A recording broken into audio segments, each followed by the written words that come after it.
Hope the sound is coming through pretty good. If it's not, let me know. You guys know in the chat.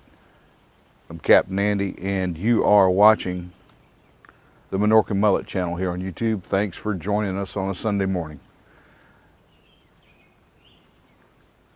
We are live a little bit early this morning. Thanks for joining us. Crews are still preparing the Dali to be moved. And from what we understand now in the release that was put out yesterday evening, let's go over it. This is from Unified Command.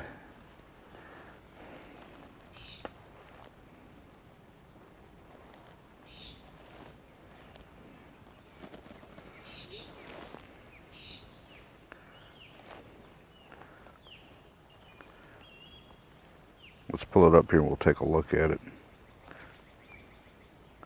Nothing is ever where I want it to be when I get set up. Here we are. Now what they're saying here is the refloat plan.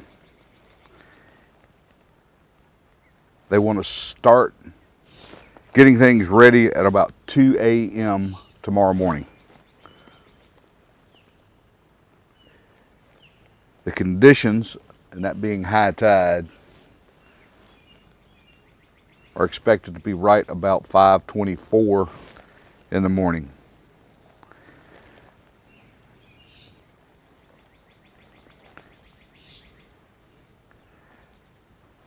So they've actually started the process of getting the ship ready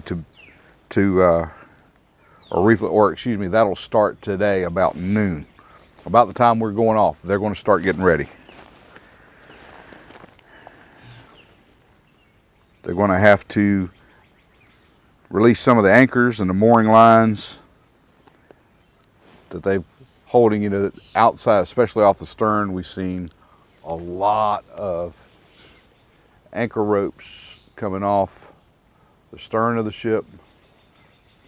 And it looks like they may have already worked on some of those, because from what I see, it looks like there are only 2 in a crossing pattern on the stern now. I'm sure that you guys that are home with better monitors, no, maybe there's more. Let's see. That's another stream of water. So they do have the anchor lines, or at least some of them. Some of them may have been picked up there. I think I used to count 4. And now I only count 2 lines. And it looks like they may be pulling another one. They may be washing that line, that hose may be actually washing the anchor rope up as it's coming on board. Don't forget, they got a lot of water that's in the bow, so they'll be in the process of moving a lot of water to get the bow back up. And it looks like, to me, the ship may already be looking like she's trimming. She doesn't look like she had that full bow down angle. It may be coming up a little bit there. What do you guys think?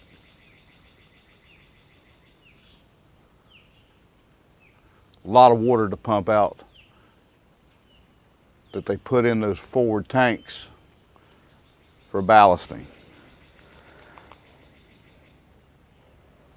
And then they're going to make sure that the inspections are complete. There's nothing that's going to cause a problem with the ship when it starts to move.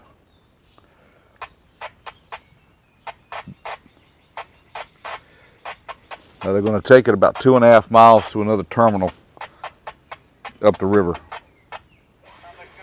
They're going to have tugboats on it, at least 4, maybe more.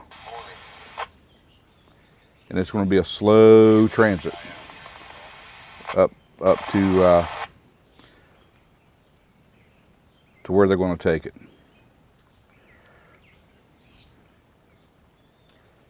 So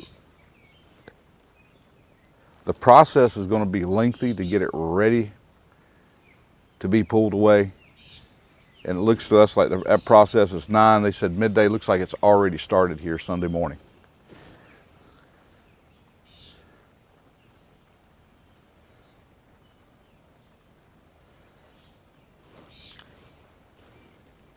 The issue from where we are in the darkness, I'm not sure what kind of images we're going to get.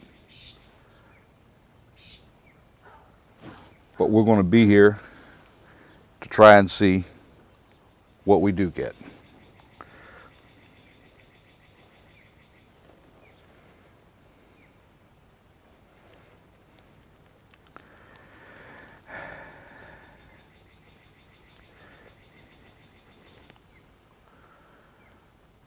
Hopefully, the process does not get delayed again. You know, we saw a couple days delay with the planning of the demolition that took place off that steel span that was across the bow. So we shall see. We shall see.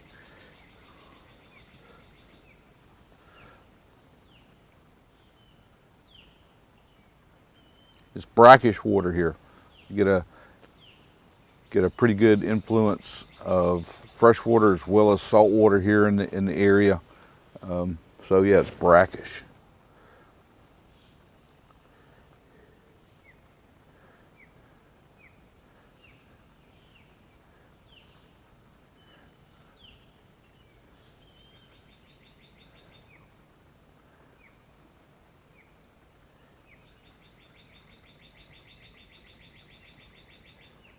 Yeah, I guess I should get the facts before broadcast, but I'm telling you right now, you're looking at a very fluid situation. Things are subject to change here at any minute. You guys were here live from Baltimore. A little bit going on. We've got the Chesapeake 1000 is out here working on debris again. Crews with resolve, working to get the ship freed, hopefully refloated in the early morning hours tomorrow.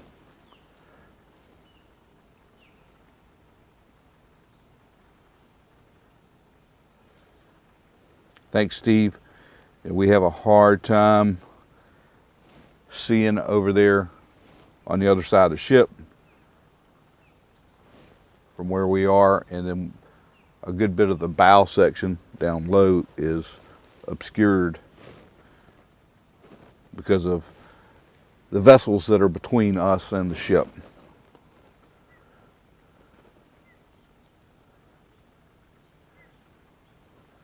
Morning, Tiger. Thank you for being with us.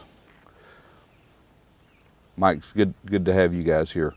13 of you with us here on a Sunday morning. We had rain again last night, and we got light fog, haze in the air here this morning. As difficult as it's going to be to see at night here with the equipment, I hope we have a clear night tonight.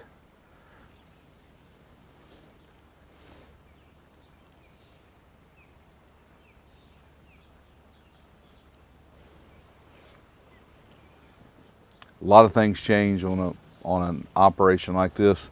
It's understandable. So many variables working in the equation. They change pretty rapidly. Come in, Alessandro.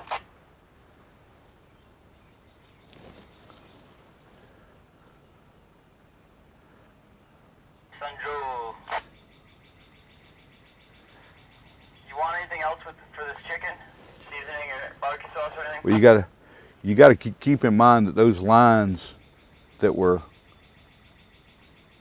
put on the ship all happened after the accident.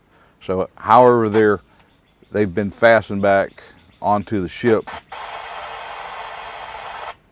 they'll be able to get those loosened up as she comes up.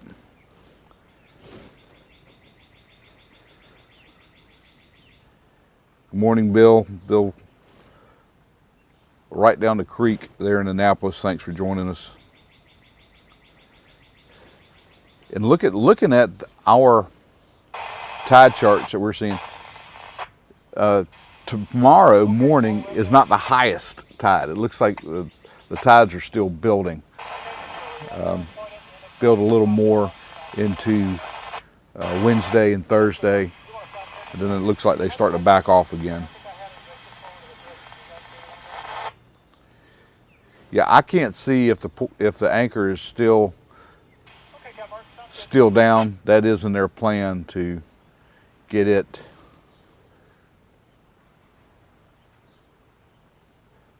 loosened up, unfastened, retrieved. I don't even know where the anchor is. I don't know how much anchor chain was played out when they dropped it. Keep in mind, they had to leave the bow area when the bridge started to fall. They never had a chance to set the brake and dog off the anchor because debris had started falling, and they had to pull off the bow. So I'm not sure how much is out there. I'm sure they know where it is, and that's another thing that you got to keep in mind. If the anchor is underneath the ship, you don't want to run over the anchor. Reed, thanks for coming aboard as a sailor. Thank you very much.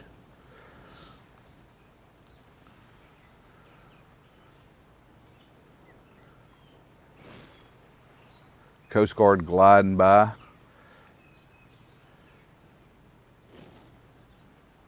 In the old 87.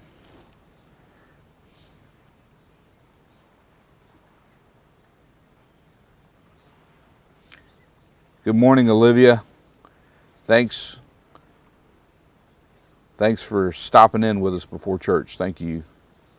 Good to see you guys there. So really a lot going on today. Yep, we'll drop our line. Here aboard the ship. Attention will be focused in the very early morning hours on the Dali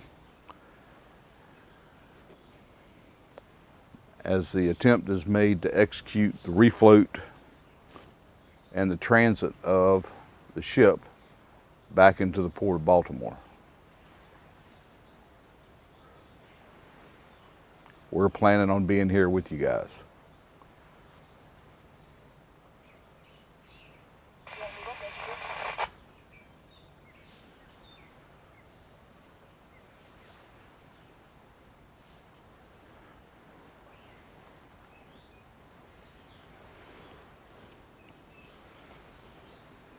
If you guys weren't here yesterday in the live and didn't see the 4K video last night, they worked on a vertical member that was coming up out and apparently through the deck of the ship from the size of it when the Weeks 533 finally got it up out of there. One of those vertical pieces of the bridge span, one of the support beams. It was actually 2 or 3 of them combined into one piece. They pulled that up and put it on a barge yesterday. Fascinating work by crews over on the Dali and operator on the 533.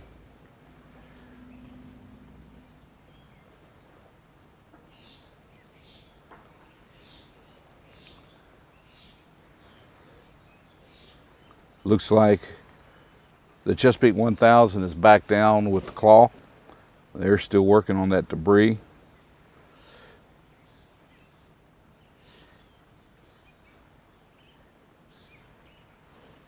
Hopefully all the inspections have gone well. They were saying that they were going to have divers in the water to check along the hull. Again, they do not want to have any debris that might possibly damage the ship when they try to move it.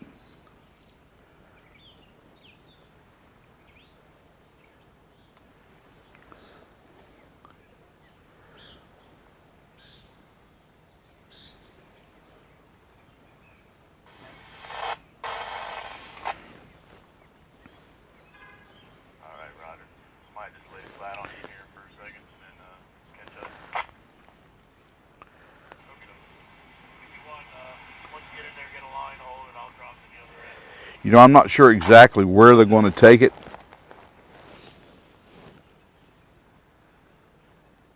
Unified Command has just stated it's going to be to the Marine Terminal, 2.5 miles away.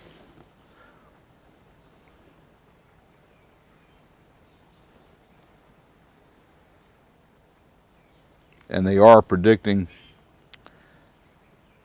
that this entire process is going to take roughly 21 hours to complete. Looks like some of it has already begun from what we're seeing here.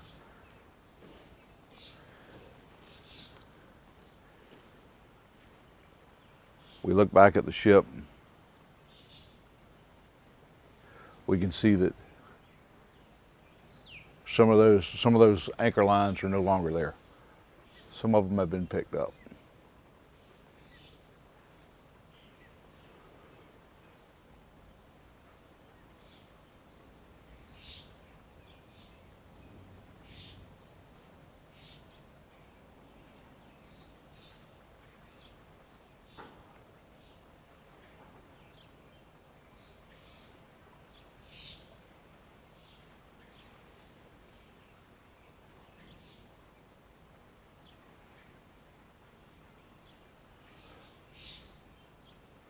You know, earlier in the week when they did the blast, they'd covered the windows of the bridge. Let's see if we can get in there and see. Looks like maybe they've cleared those away, getting ready, anticipating the move.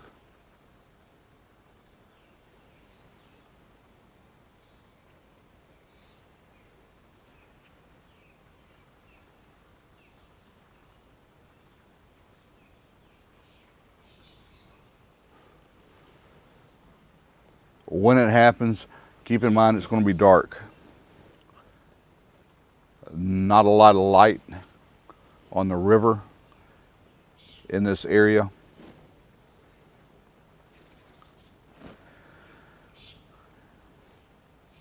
But we're going to give it our best shot to be here and be with you guys live when it happens.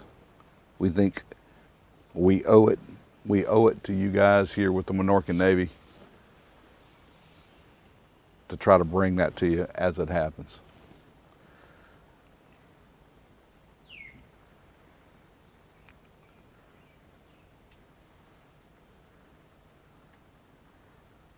Norman, thank you. Thank you for being here with us. Appreciate that. It's good to see a lot of our longtime viewers of the channel back with us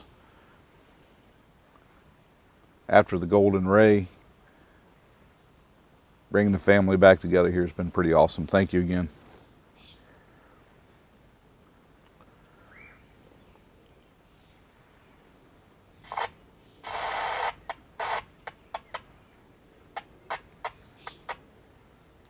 Now we're still back over at in Dundalk.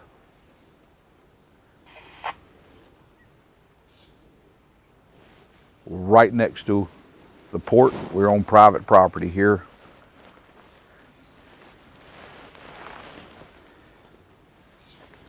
Graciously being hosted by Rob and Robin here at their place.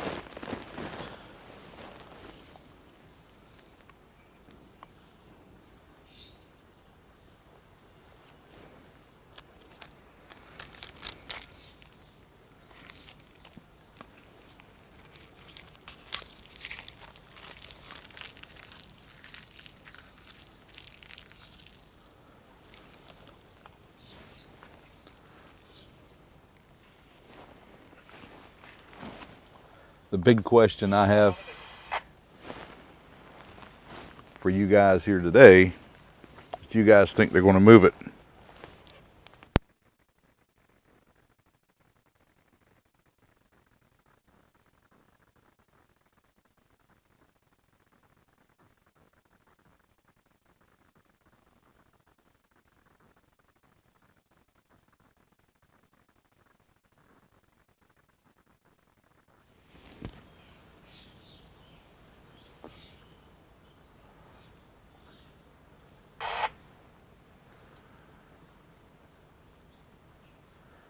We're hoping, Jim, we have a little light. That's the plan.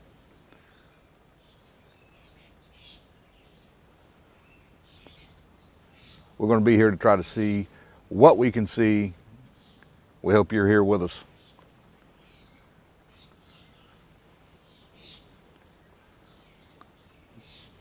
Unified Command did say in the press release they are going to have some cameras mounted along the way. That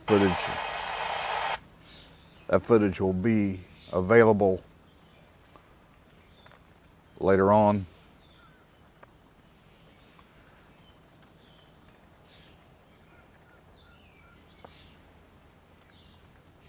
We try to stream it to you live.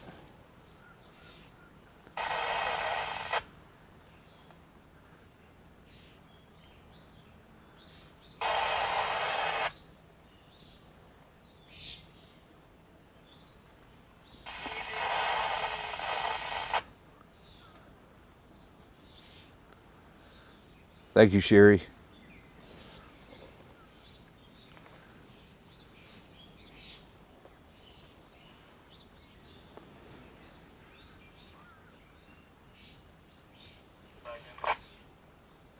A lot of preparations taking place on the ship. I'll catch her up. As Resolve gets prepared to make the transit. That again scheduled for tomorrow, beginning around 2 a.m. in earnest. Preparations are underway now, but tomorrow at 2 a.m. they said in earnest they'll be getting ready, and then hopefully around 5:23, 24 tomorrow they will be able to execute the plan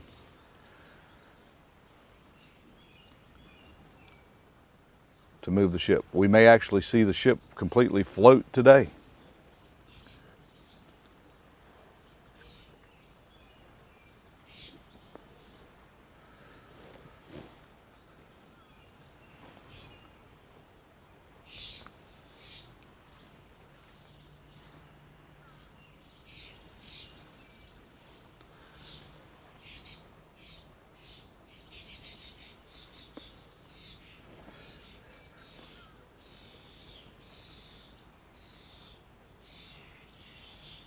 Looks like they've got a McAllister tug alongside of the ship.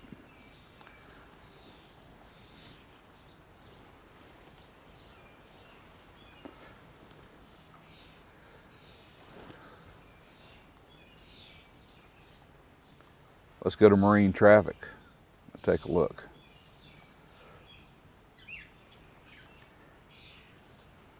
At what they do have around the ship.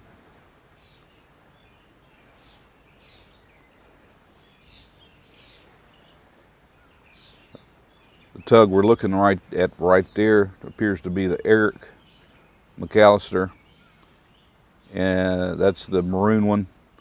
The white horizontal stripes where the stack is.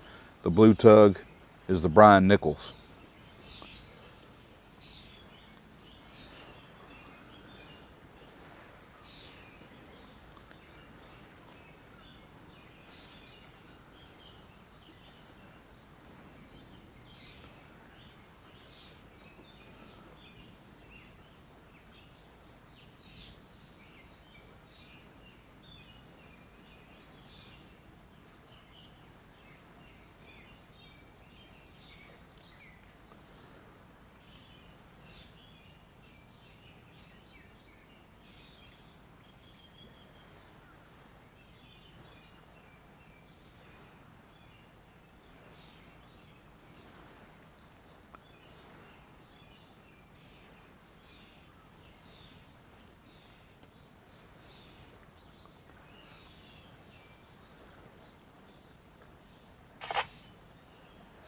More feet wet.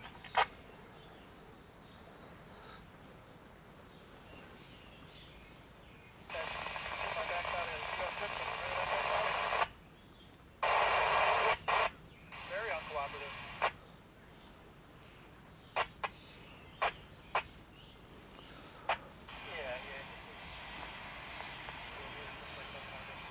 Yeah. Don, John, and their crews continue to work on debris.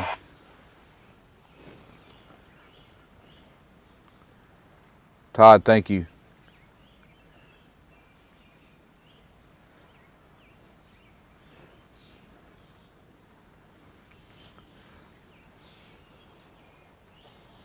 We're gonna have to get some stuff off of Megan Ann.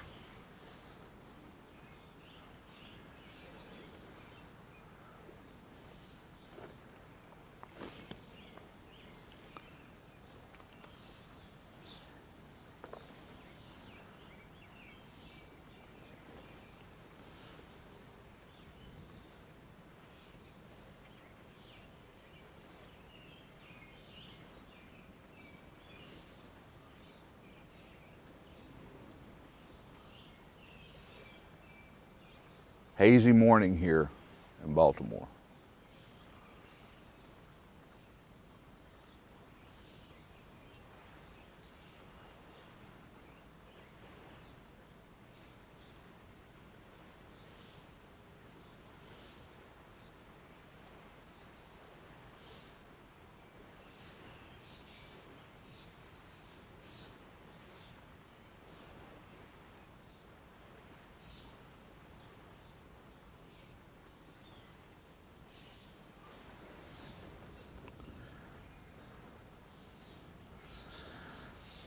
I know, Jeff. Some of us are going to be up a little earlier than that.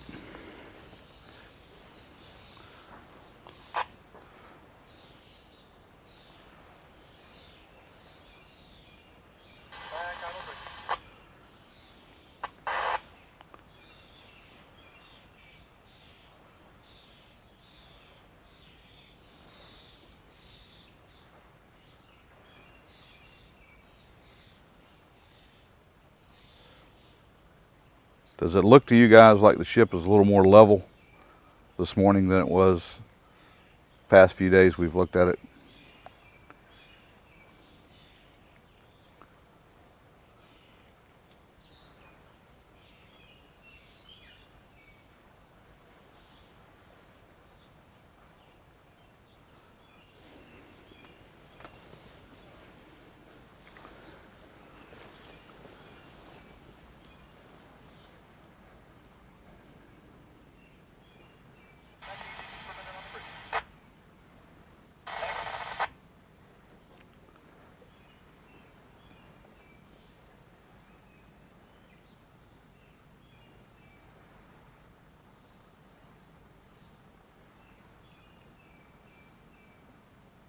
Mike, I'm not sure what we're going to see. It may just be lights, but we're hoping that we'll be able to capture some images.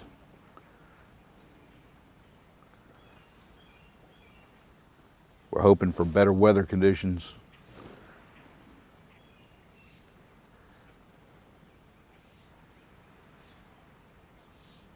At least clearer conditions tomorrow than what we have today. That'll help.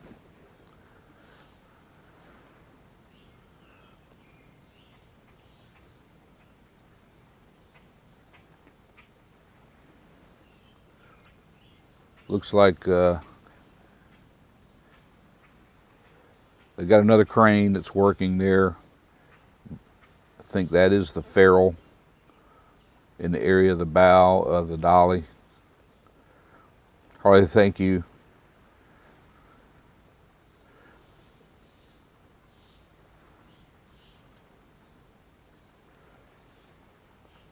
Thank you so much.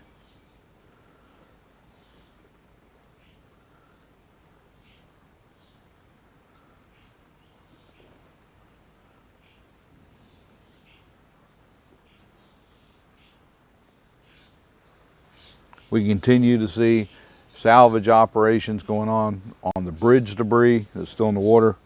The Chesapeake 1000 and the Claw have been down. They're still working on debris in that area. And once we see the ship moved, I expect to see that process speed up quite a bit.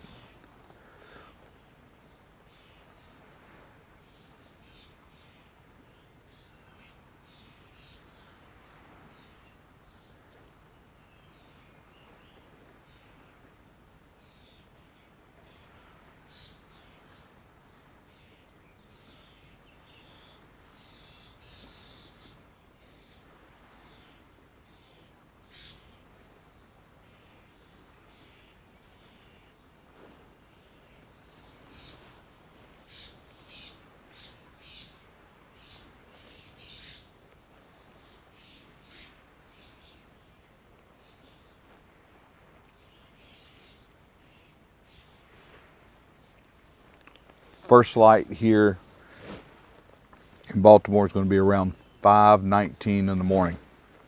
Sunrise is at 5:50 in the morning.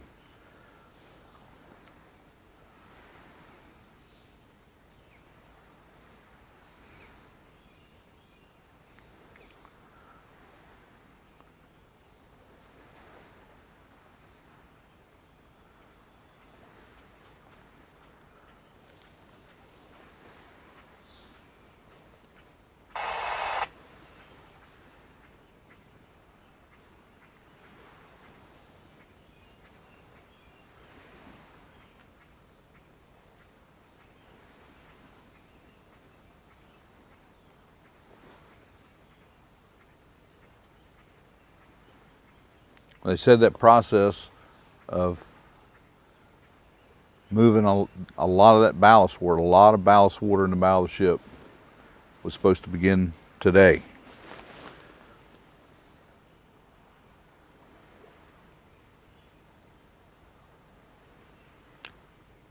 Thank you, Iowa. Iowa saying he's compared images and the ship still looks like it's down.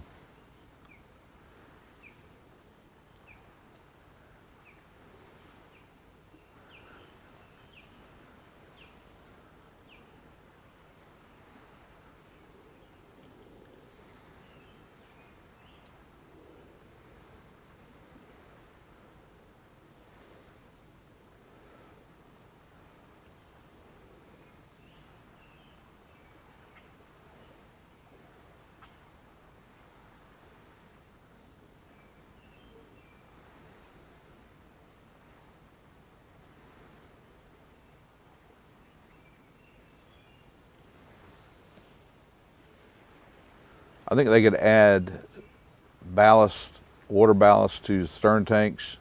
But keep in mind that's going to pull the ship down. They want it probably as light as they can get it when they start to pull it back.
Radio very quiet this morning.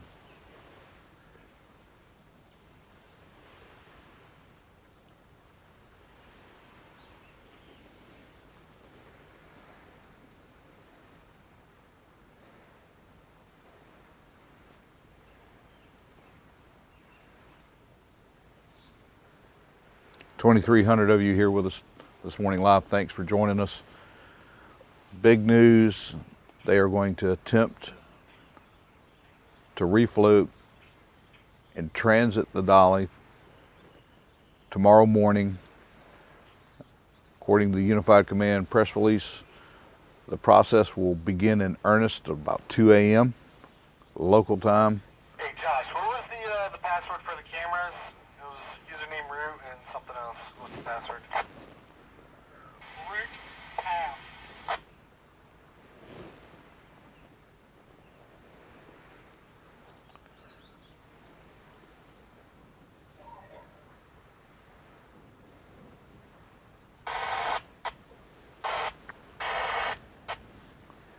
I think everybody is waiting to see, once the ship gets pulled back, what kind of damage was done over on the starboard side. Some of that imagery has been obscured because of the pier that was struck.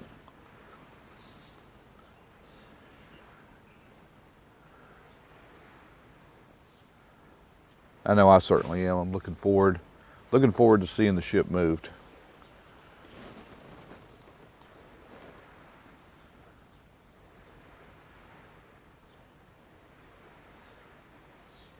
Jim, thank you.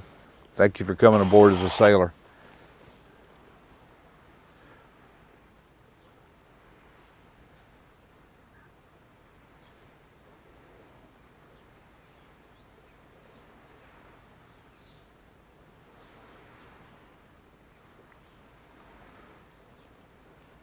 .533.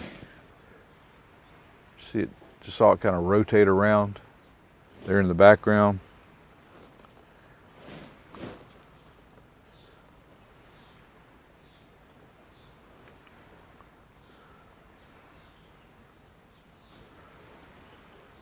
No wind to speak of this morning. It's very calm here, very quiet Sunday morning in Dundalk.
Steve, I think that would be a great guess. The Dale Pyatt has been a workhorse out here at the site.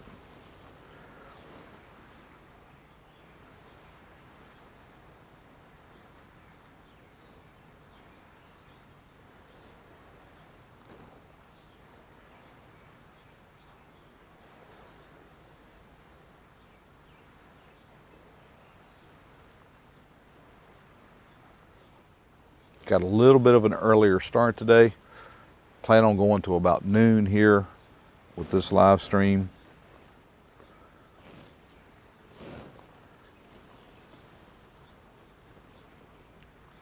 And we're going to have to get back over and get prepared for hopefully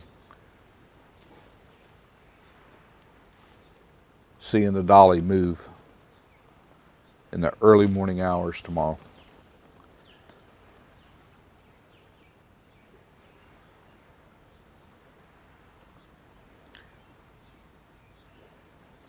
Tara, from what we understand with the Unified Command's press release, they will try to transit the Dali back into port tomorrow. It's going to be a slow trip.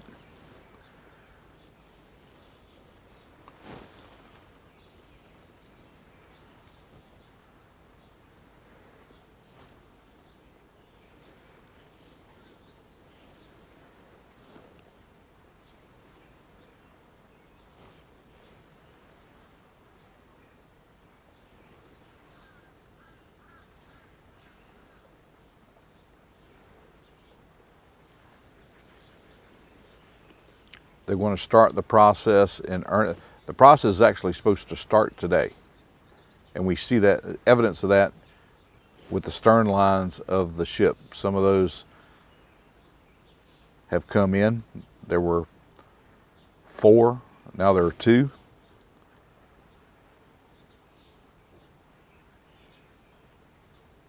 They're going to start working on removing that ballast water, and that process may be ongoing now as we speak. But the plan, what they have put out, is it will actually begin in earnest around 2 a.m. tomorrow morning local time. High tide being about 5:24. And they're going to want to try to move it on the highest part of the tide.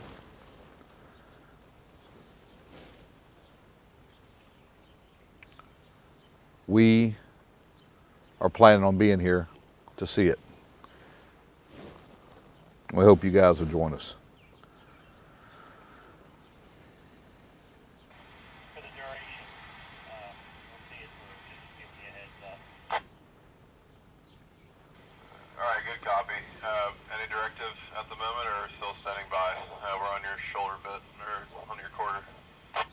Just stand by there. Stay right there. I'll probably keep you there as long as I can there. The whole job looks like until the end, so don't get any close to the pier.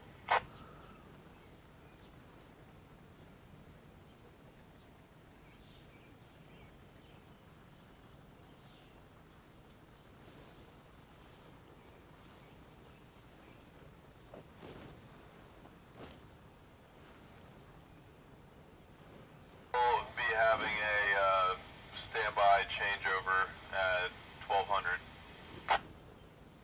Okay, who's coming by?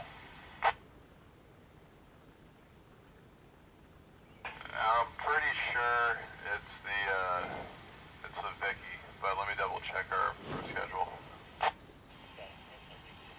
Alright, very good. I'm gonna switch back up to 14 there if you need me to follow on 14. Alright, good copy. We're on 13 and 14. Hey, Shimoda's actually running it right now. We're here. Alright, thank you, sir. Projected winds tomorrow are going to be pretty light. 4 miles an hour or less. For an operation like this, I think the weather conditions are probably going to be the best you could ask for.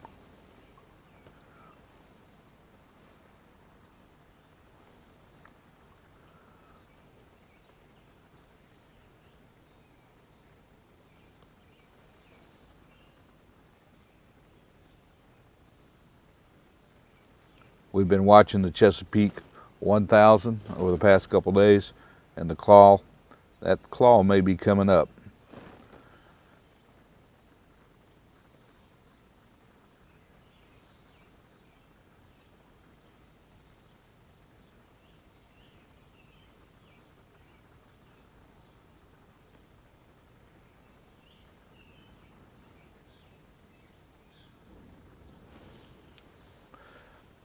Yeah, I would say, predominantly the river does flow from right to left, or from the stern towards the bow. I'm sure the tide coming in and going out kind of affects that flow somewhat. We should still have sound coming. I'm not sure what's going on with the sound, but we're showing that we do have sound.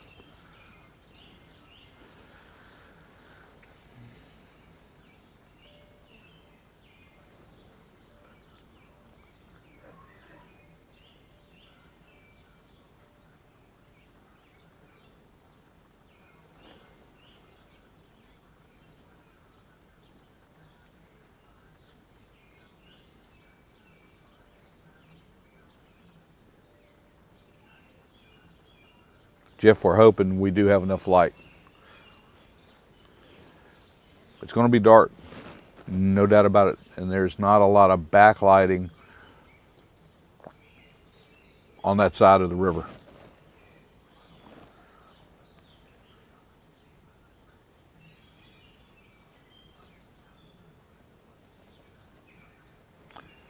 Iowa, yeah, the tide cycles wherever you are in the world are greatly influenced by the lunar gravitational field.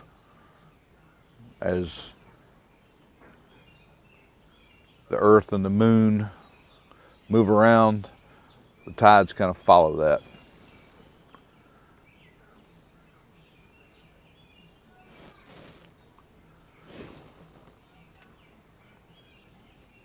No prize.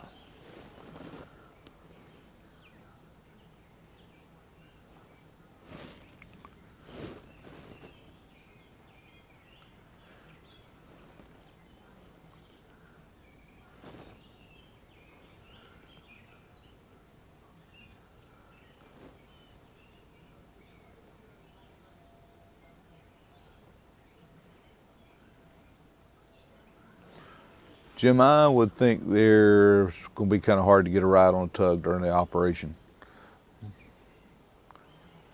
I would rather be where I am to be able to try to capture it.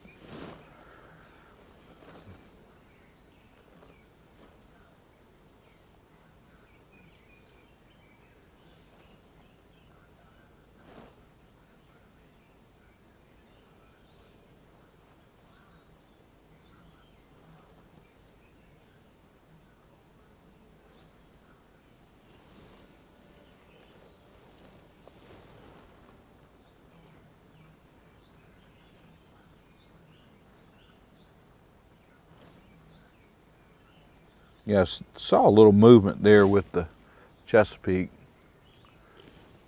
We're trying to keep an eye on that.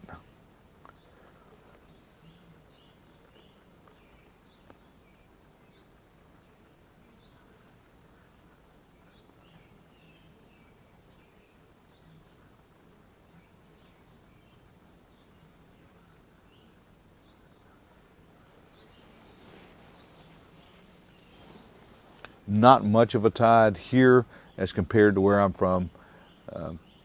At home, we have a daily tidal change anywhere from 6.5 to 8 feet, depending on the lunar cycle. Here it's around 2.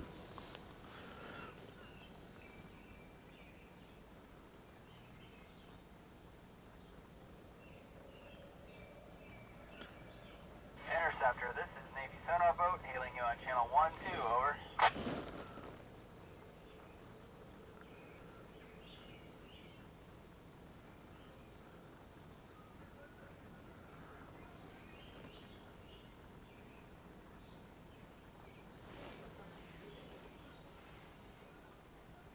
So if you're just joining us now, we're live in Baltimore Sunday morning.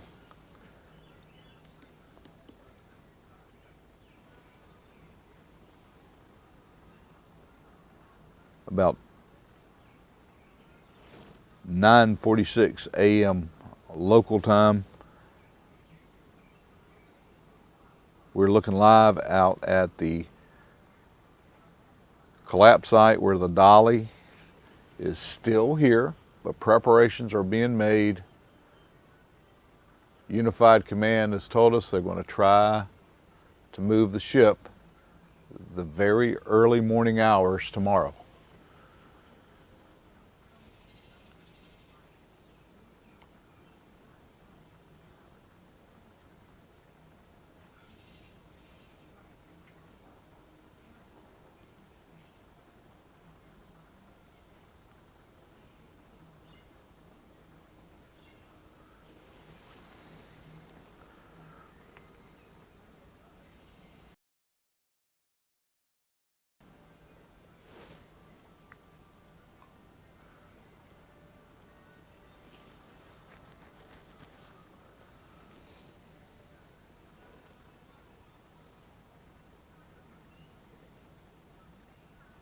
Tina, thank you. Thank you very much.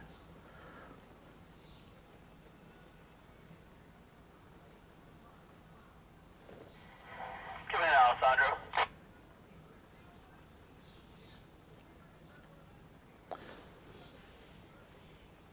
Andrew, I can't see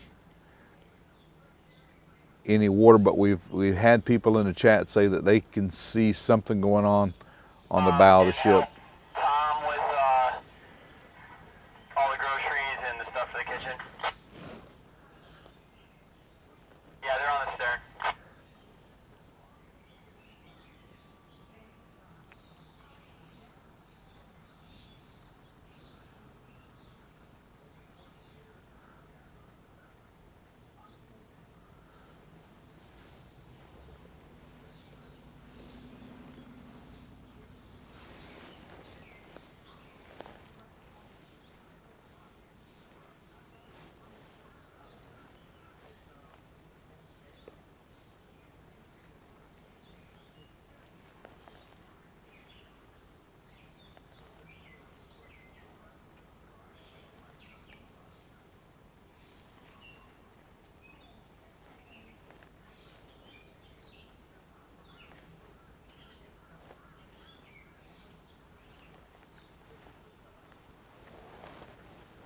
I think just looking at the chart, I don't know if they'll try to spin the ship. I think we may see it just towed back in stern first. There's not a lot of room here, just looking at the chart, to spin the ship. I may be completely wrong there. It's a speculation.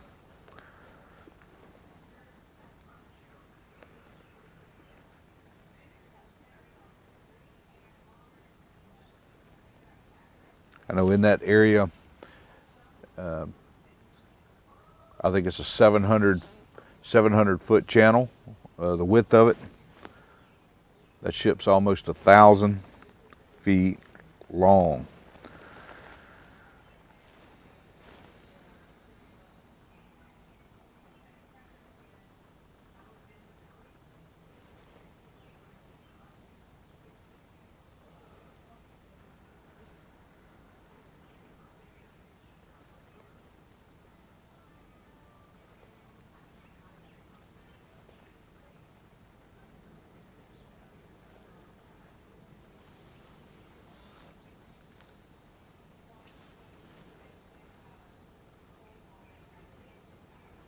Thank you, Don. Appreciate it. Thank you guys.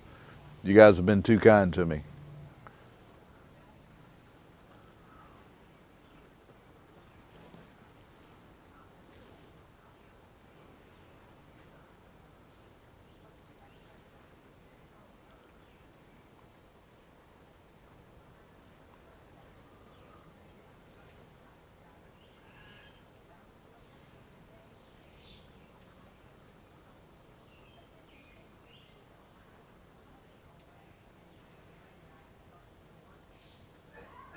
It's an involved process to move the ship, no doubt about that.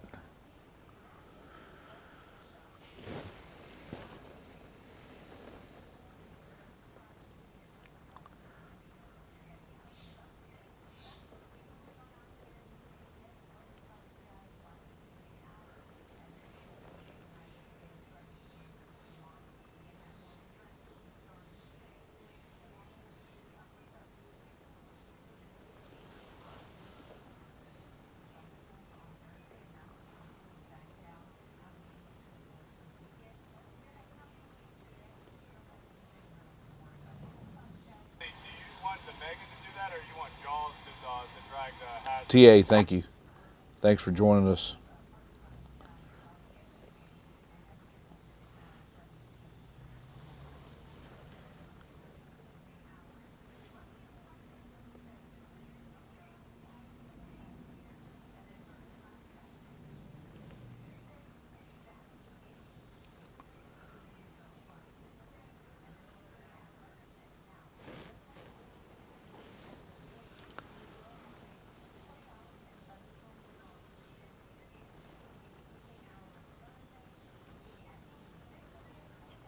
You can kind of see some lines coming back from the claw.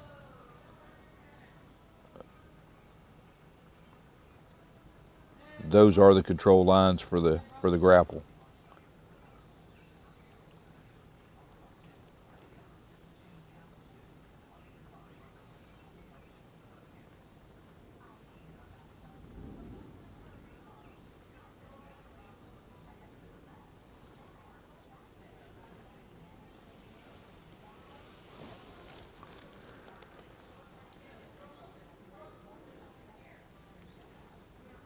(9:53) local time in Baltimore. Live stream's been up for about an hour.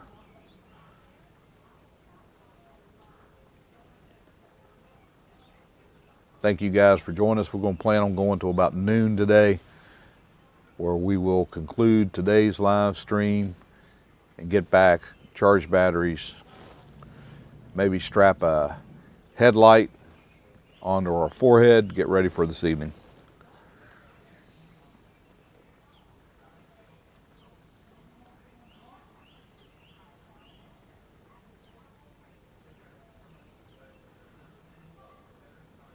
Deborah, I've seen videos from some of those vehicles being pulled up very early on.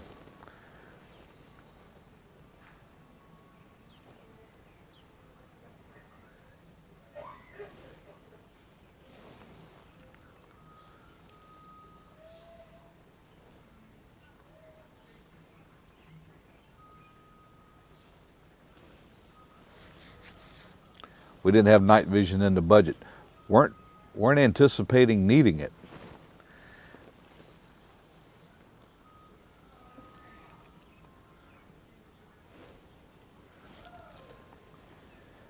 Seeing a lot of action going on this morning with the claw. It looks like the claw's got something wrapped up on it. We'll have to watch that. We've seen the 533 involved a little bit here this morning. We've even seen the ferrule. That's the crane there on the right hand side that's visible on the screen. We've seen it working some today. A lot of preparations, Ricky, to get ready to refloat the Dali and move the ship. That's what's going on this evening.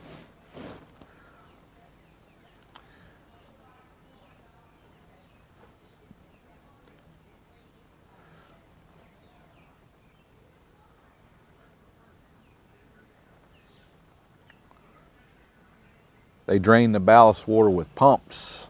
They pump that water in and pump that water right back out when they need to.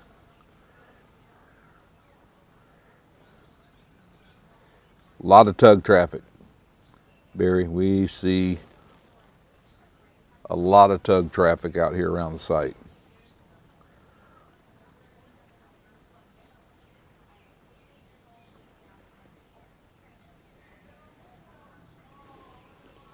If you're just joining us, we're going to scan back over the ship, show you guys they're in the process of getting ready to move the ship. Unified Command has said tomorrow process begins about 2 a.m.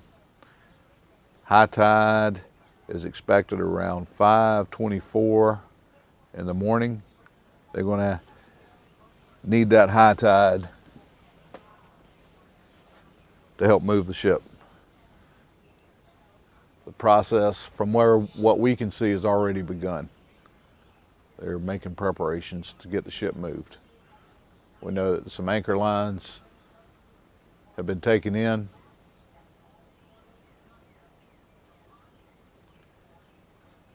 And they have a lot of ballast water they have to pump out of those tanks on the ship. That process in itself is going to take a little while.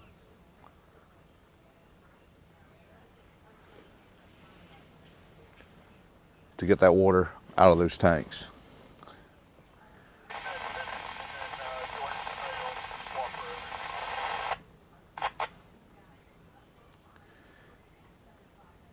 Coming up.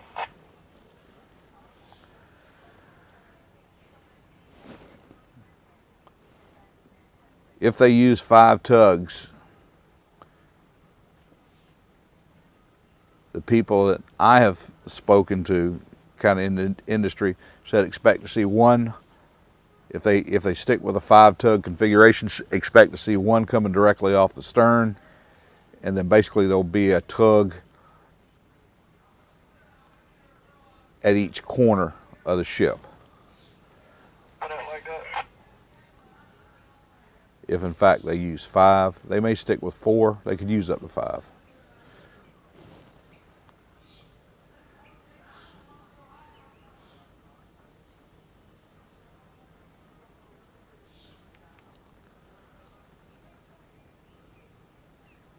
Michelle, good morning. Thank you for joining us.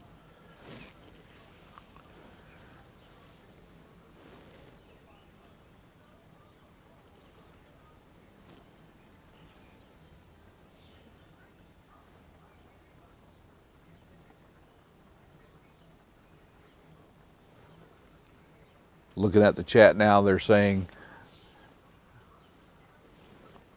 that they're working on cutting the anchor chain.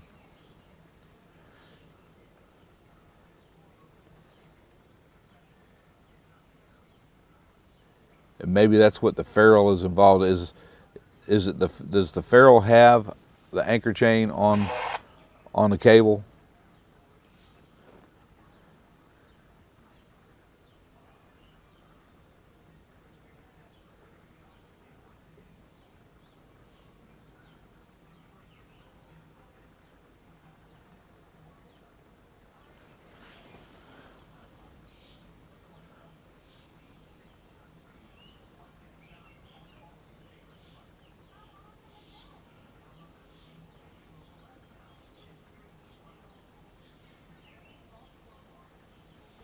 We had a discussion about is the bow coming up? Is that making the stern go down? As they start to pump that ballast water out of the bow, that's you're going to see that happen. Billy from the Bryant, you wanted us to run down there and make sure where the canal board is and slide down if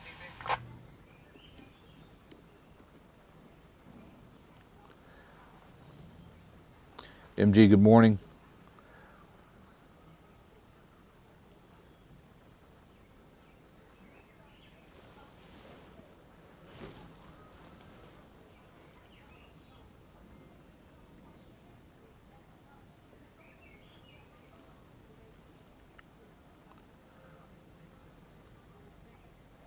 Good morning, Teresa. Thanks for joining us. Good to have you in here this Sunday morning. Out in the car. I will shift up towards the crane.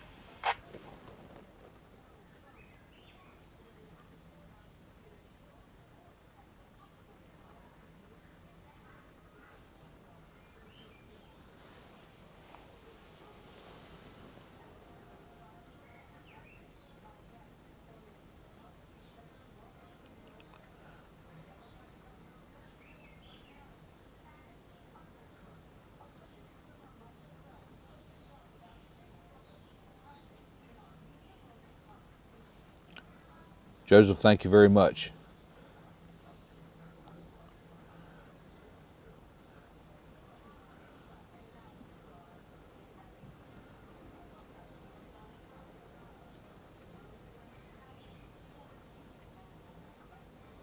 High tide tomorrow morning is 5:24 in the a.m.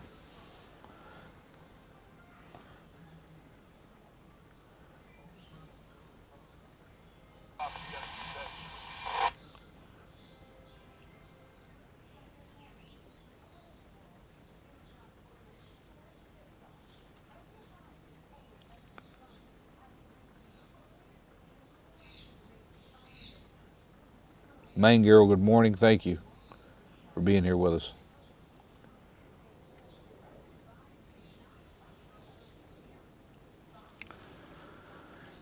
I don't know when they'll do a crew change on the Dali. I have not heard when that will happen, but I would expect once that ship makes it back into port, that'll probably be happening.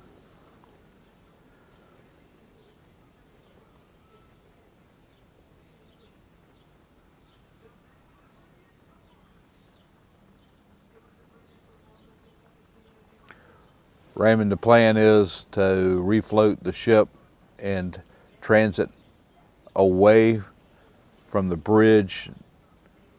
Process is going to begin in earnest about 2 a.m. with a high tide at 5:24. That's when they want to move the ship at high tide. The actual process for preparing for that has already begun. Or do you want to flip it?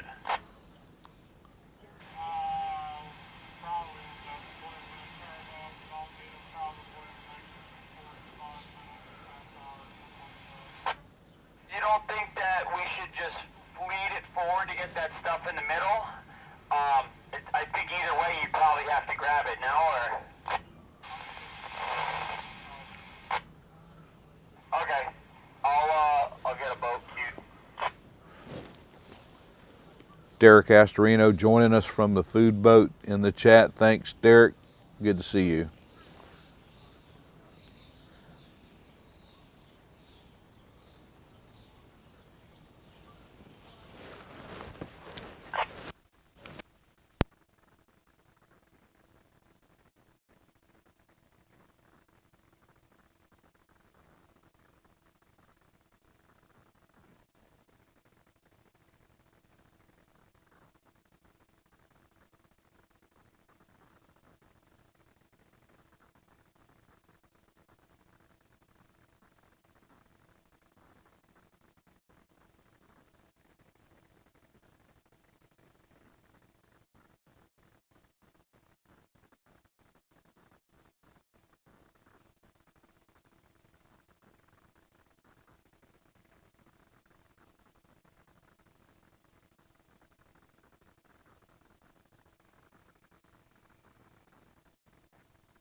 You know, if Unified Command made the announcement yesterday evening, Yeah, we're trying to put in the center of a dredge. Okay. You think you might need me to walk ahead a little bit, or are you going to be good, do you think? I think we're going to need to walk. Okay. for the process to begin today, to transit the Dali back into port tomorrow very early. The inspections that they made by the divers, all that must come back okay.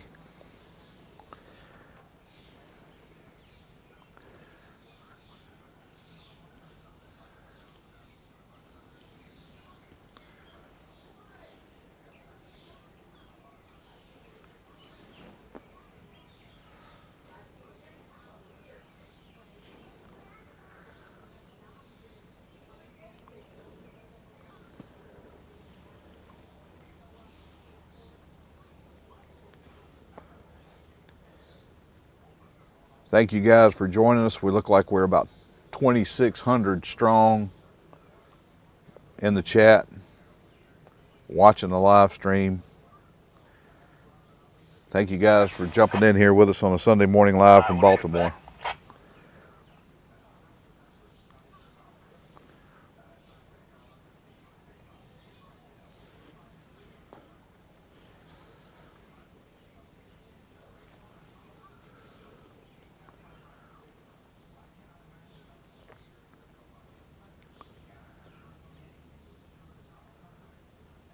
It's going to be a busy 24 hours. Busy for me, busy for the crews out here. We're going to be live here till about noon today. And then we're going to have to go make some preparations for the early morning hours tomorrow.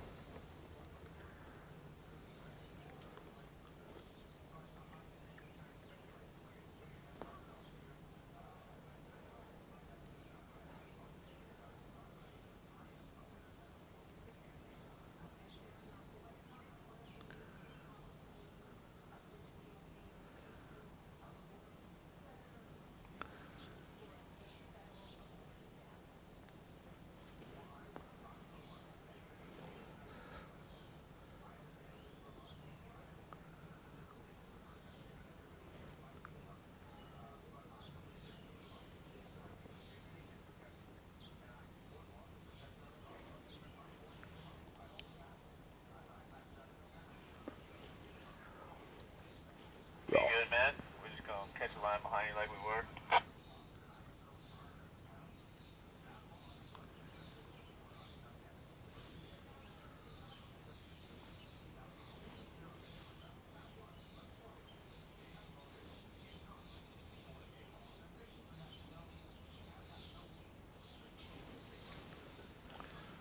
Looks like the Chesapeake is moving back away from the site.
maybe that's part of the plan, that these assets that are around the ship will be moved out in anticipation of the ship being moved. You know, we saw those assets move out when they did the demolition last Monday.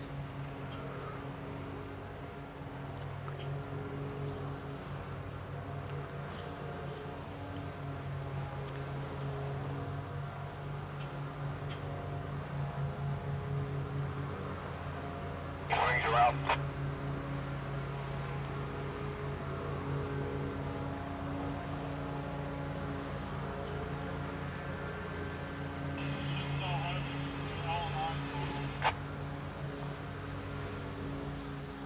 You probably 110%. It starts to be, but it's only like 85%. I got you. John, they're saying we may see as many as 5 tugs on the ship when they move it. Actual weight.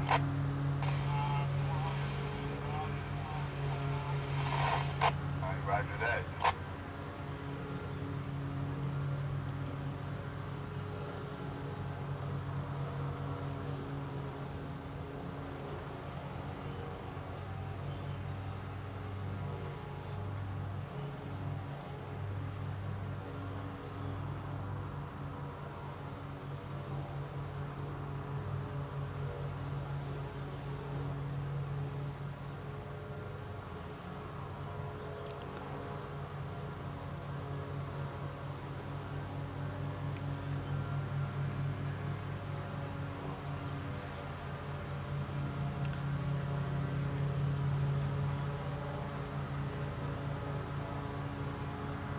Thank you, John. Thank you so much.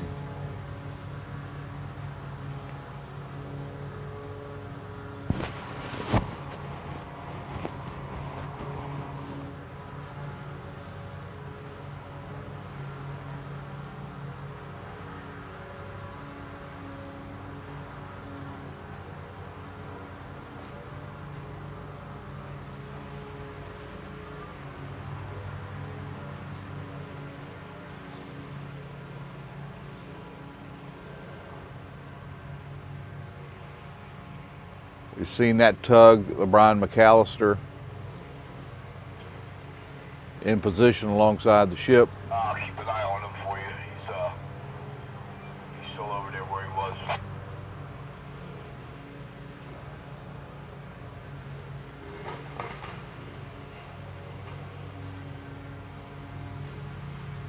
Some of the anchor lines that were on the stern of the ship are no longer there.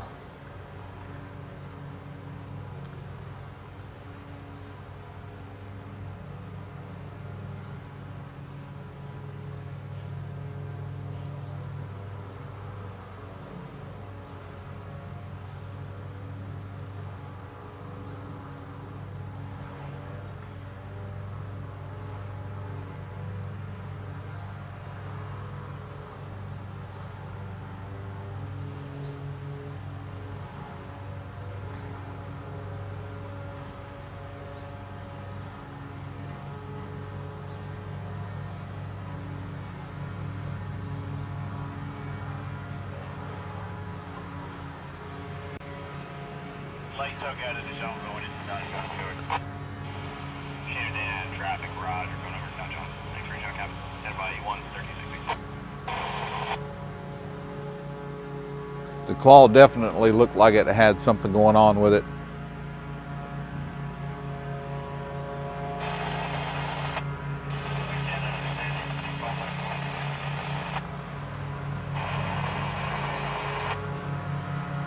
Or either they had just not completely retracted that claw.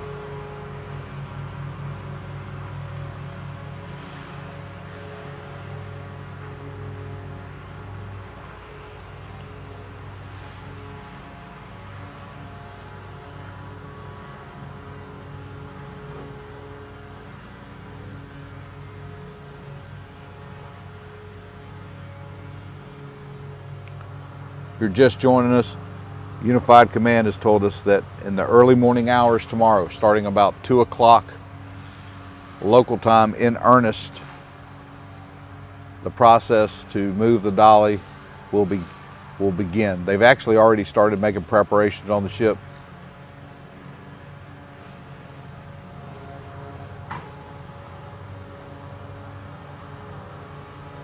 High tide is tomorrow 5:24 a.m.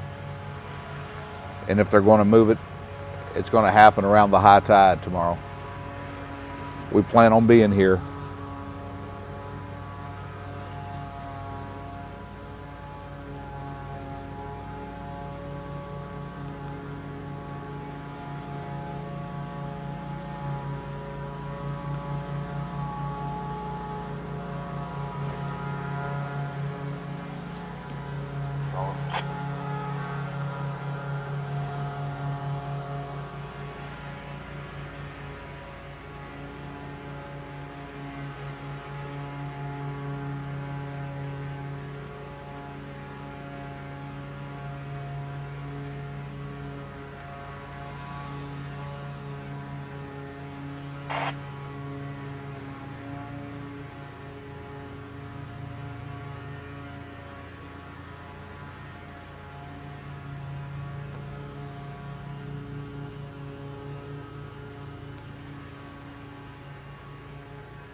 I wouldn't expect to see them start the main propulsion unit of the ship.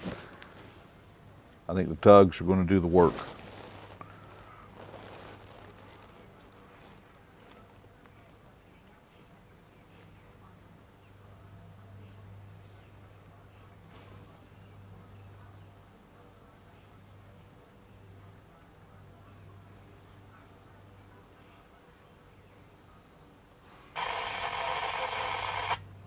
Roger.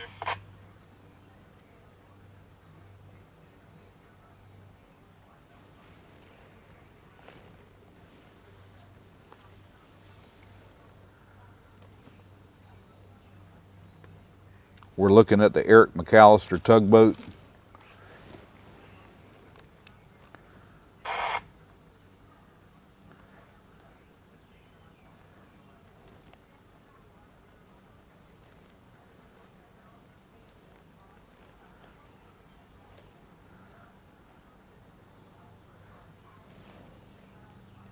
And it looks like that may be a pilot boat that's behind it,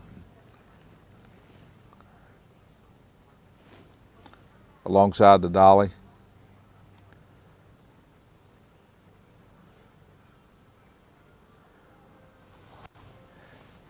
Well, Terry, yeah, I think we're going to continue the story.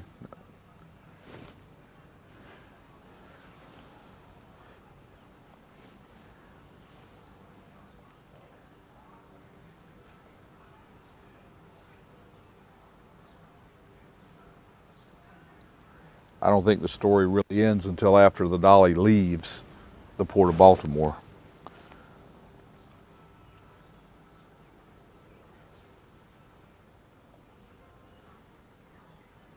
Weather tomorrow at high tide should be good.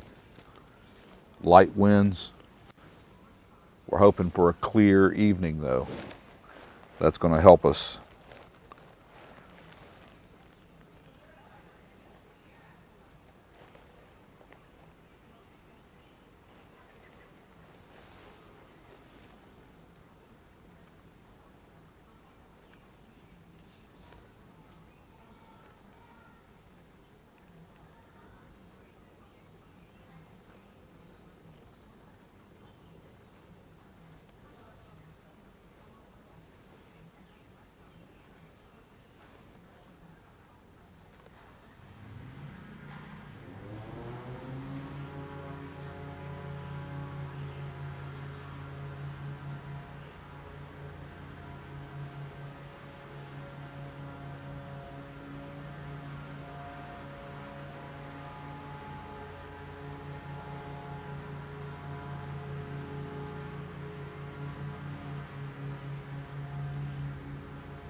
Not a lot of current, Jeff. There is some, but not a lot.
So tomorrow morning,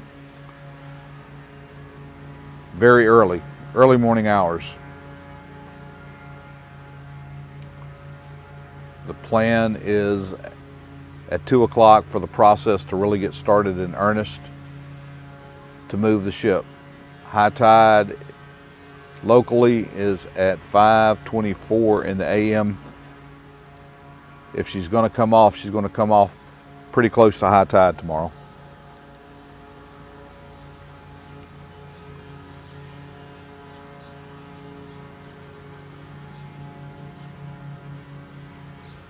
Unified Command saying they could have as many as 5 tugs. The guys I've spoken with on the tugs, if that's the case, if that's the plan to have 5, expect to see 1 pulling off the stern and then a tug basically at each corner of the ship.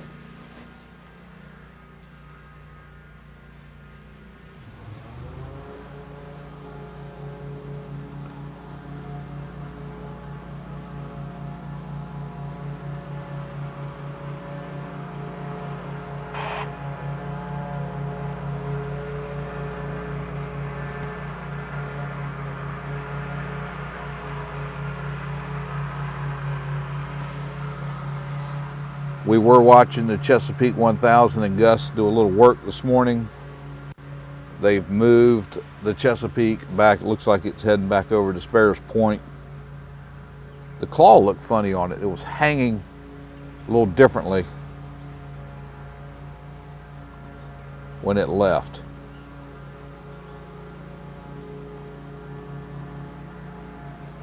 You're good. He's backing away with a bunch of stuff there.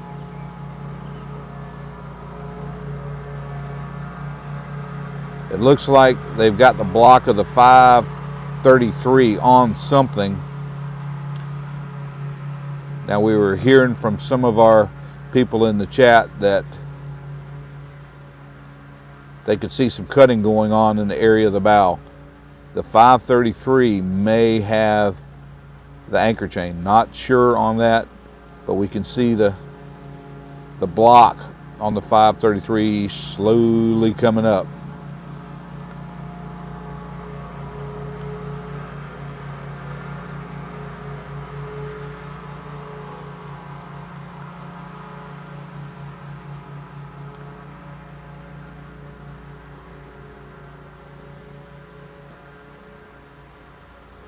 I'd like to be up by 2 o'clock in the morning.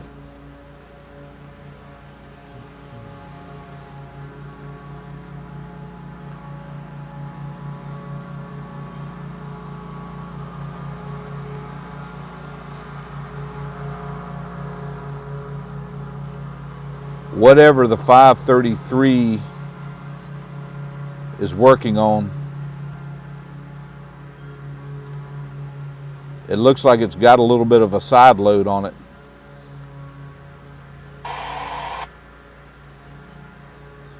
Maybe that is the anchor chain that they're trying to pull up.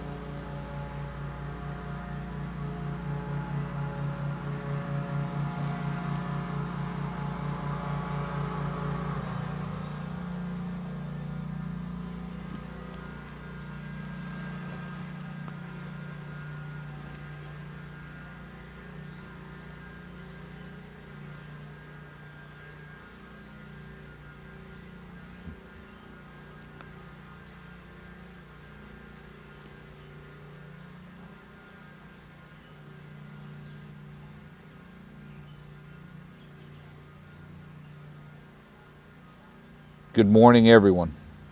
If you're just joining us, word is they're going to try to move the ship early morning hours tomorrow. They're in the process of getting her ready. They've got a lot of water to pump out of the ship. We understand from some of our viewers that may have been watching the stream time live that there was some cutting going on in the area of the bow. That may be the anchor chain that they were cutting. We're seeing the 533 now. Looks like they're trying to pull on something. The plan is refloat the Dali. I guess we're looking for a boat, Jolly?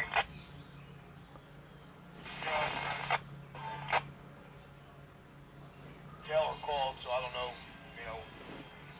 when they'll be here. Pull the ship back and then transit the ship back to a marine terminal 2.5 miles upriver. That's coming from the Unified Command's website. That was put out yesterday evening. From what we can tell, the process has already been begun. We've noticed that there are not as many anchor lines off the stern of the ship as we have seen in the past.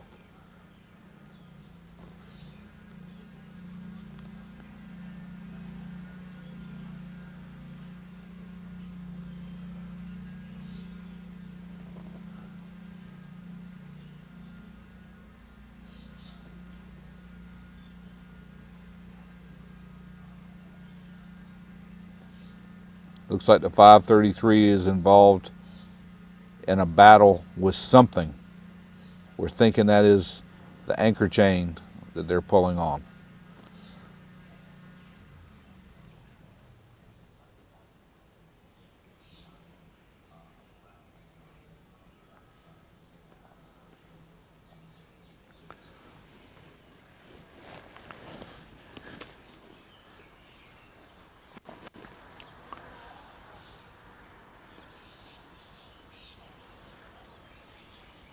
We zoom in a little bit here, and to me that definitely looks like anchor chain. You guys at home with better monitors, can you confirm that for me? Let me know.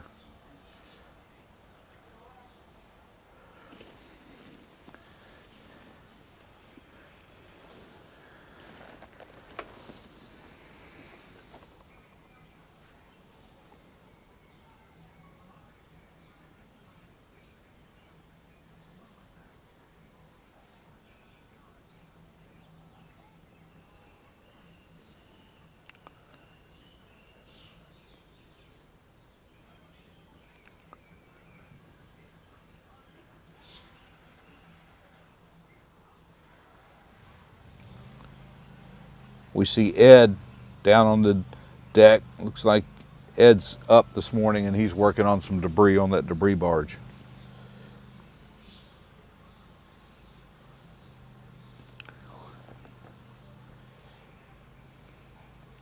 Derek, I think I'd have a full-blown mutiny on my hands if I left. We're going to change plans to be here.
Law and order, thank you.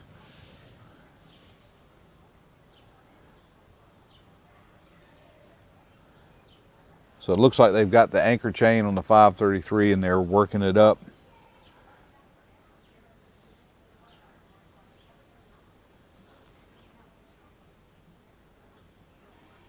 Yeah, roger that. The beam is long ways. I gotta get trying to bucket him out. Okay. What's this thing called? The Carol, on the Carol. You guys fired up? Anywhere. Okay. I'm gonna just pick the 2 spuds up. We're gonna go stern to the ship. Alright, yeah, I can probably spin you from back here.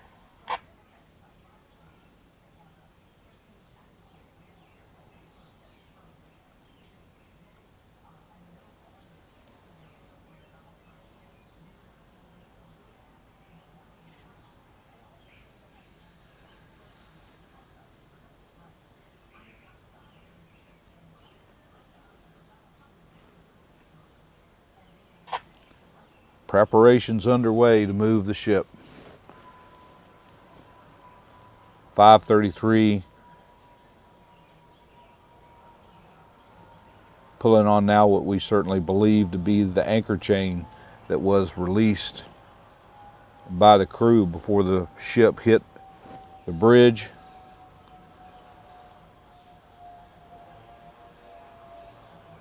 The NTSB report stated that the crew did not have the opportunity to set the brake or dog off the winch on the anchor. Not sure how much played out during the events leading up to the Dali striking the bridge.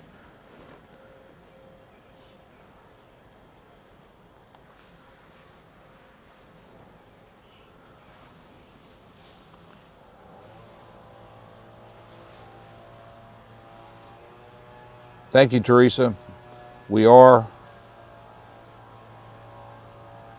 and it's good to be here with you guys. Thanks for being here with us.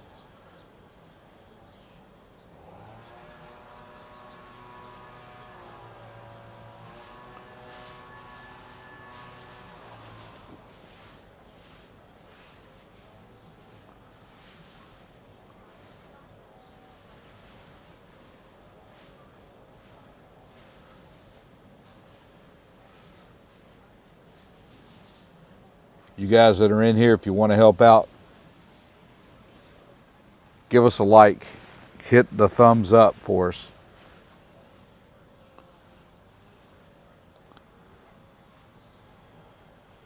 We're showing 1,300 likes, over 3,000 of you here with us. Over 3,500 of you here with us.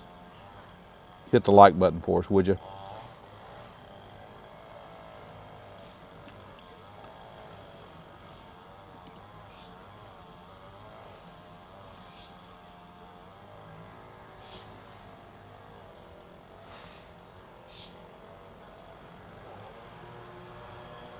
I would expect that we'll see the 533 pull that chain up and probably come back down, and they'll get another bite, if you will, on that chain and repeat the process. Lynn Lewis, welcome aboard. You are now a sailor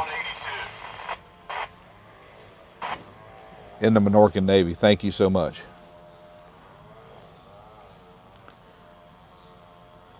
Unit, thank you. That's what we're looking for. Hit that like button, guys.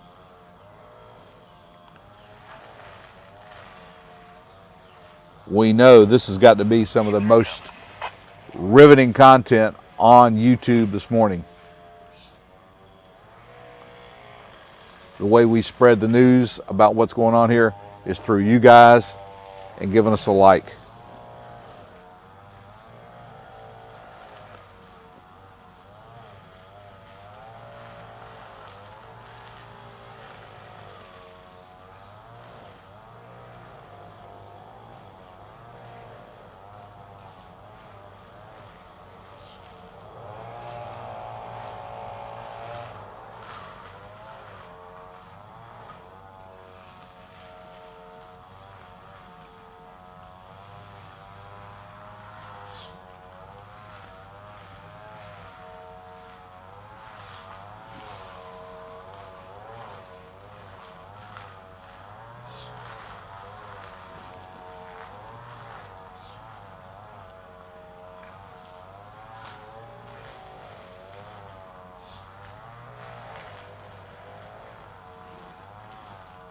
533 carefully pulling on that anchor chain. You can see the cable is not completely vertical. There's an angle to it. That's called a side load. Crane operators are very, very conscious of side loads.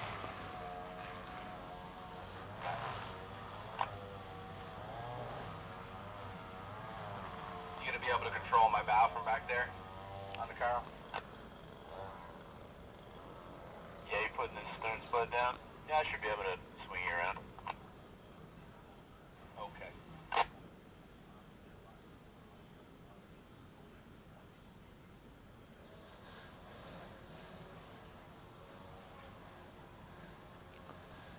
Snarky, we are in the Dali zone, and you are with us here as part of the Minorcan Navy. Thank you for coming aboard. We're live from Baltimore. Operations now ongoing. If you haven't heard, the plan is to move the Dali tomorrow very early. Operations will get started around 2 a.m. in earnest. Anticipate being prepared to move the Dali around high tide tomorrow. High tide for the area is about 5:24 a.m. It's going to be a late night.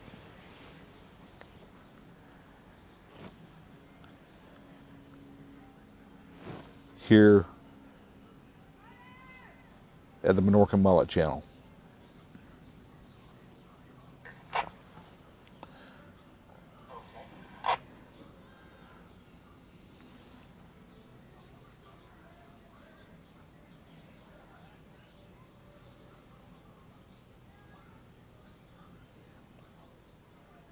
Ken, thanks for being here. 82 and here with us.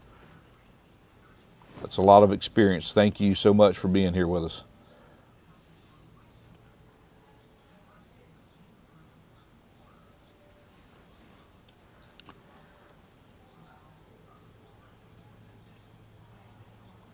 Yeah, Chuck. Tide moves. It's about a 2 foot. When you're all set, I'll come back up. It's about a 2 foot tide here. All right. Around the bridge. Not a lot, but every bit helps. Every bit helps the crew when they're trying to refloat the ship. Where's best for you?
Thank you guys for being here with us.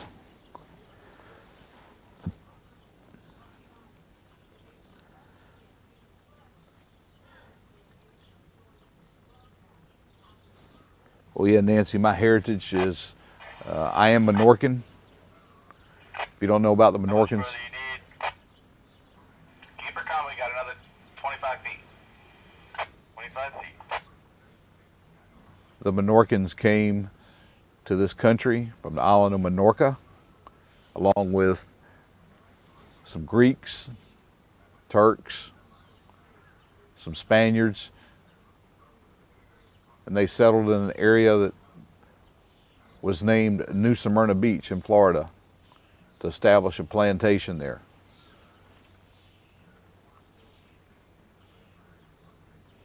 After their indentured servitude was up, they were not allowed to leave. I guess you could say they became slaves for the plantation owners there. There was a revolt. Some left and went to St. Augustine, met with the governor there. The governor didn't like the guys who were starting a plantation. Told the Minorcans that had come up, if you go back, let the rest of the folks there know they'll be welcomed into the city of St. Augustine. They returned, and the Minorcan contingency X where the bucket is. left New Smyrna on an exodus to St. Augustine. That's how the culture of the Minorcans is more associated now with St. Augustine rather than New Smyrna. They left and went to St. Augustine. The mullet was a big part of their sustenance. Fish that was easily caught, kept them alive. Bring your elbow a little bit more. Okay, bow to the ship. Bring the bow to the ship.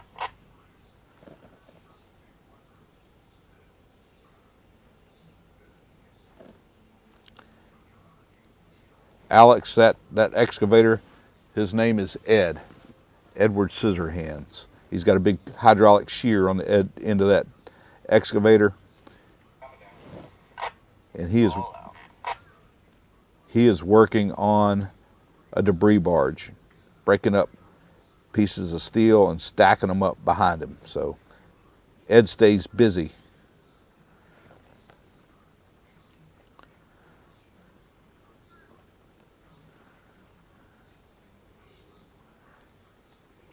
Kelly, I know where the anchor ended up. It ended up in the water, and it's somewhere down there in the mud. Now, it's possible that they cut it and left it and are going to come back and retrieve it after the ship's moved. I don't know that for a fact. It's possible. But they don't know how much chain was played out from the ship leading up to the accident. They never were able to set the brake on it, and it just kind of was left to spool.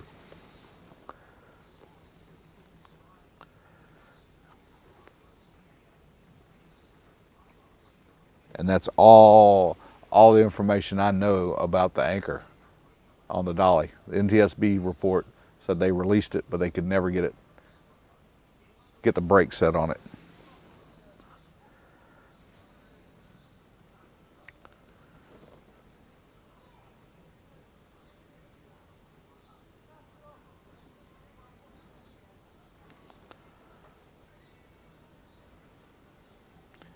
We've seen the Weeks crane on that chain.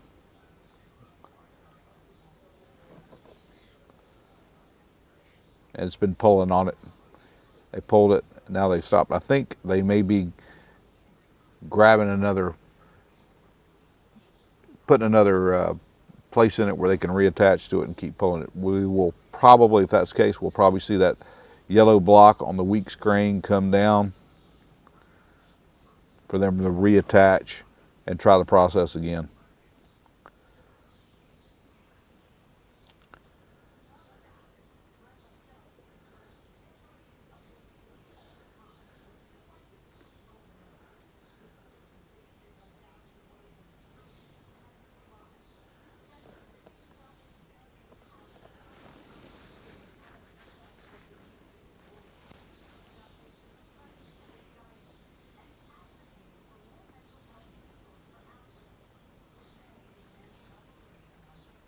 Now, you would think that they would know, they'd be able to determine that.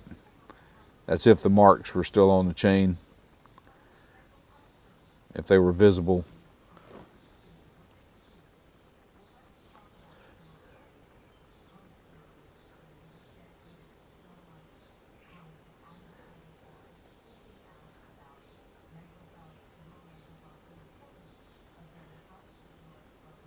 Andy, good morning. Thanks for joining us.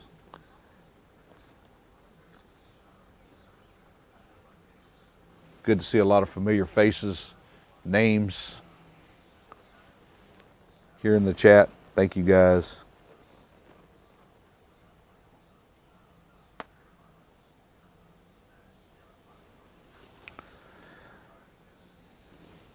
Gary, a lot of that's going to be determined, but I do think the story here for me won't be completed until we see that ship leave out the port of Baltimore.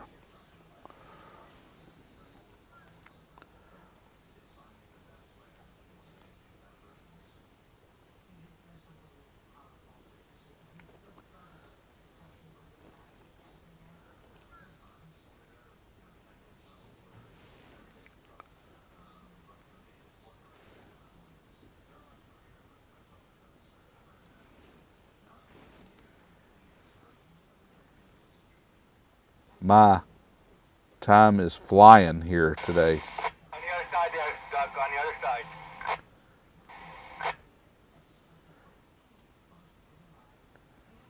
On my side.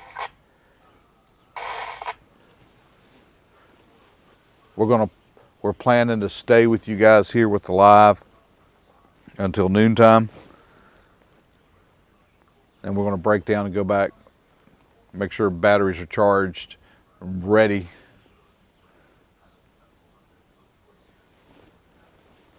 for 2 a.m. tomorrow morning. We plan to be back live with you guys at that time, 2 a.m. local.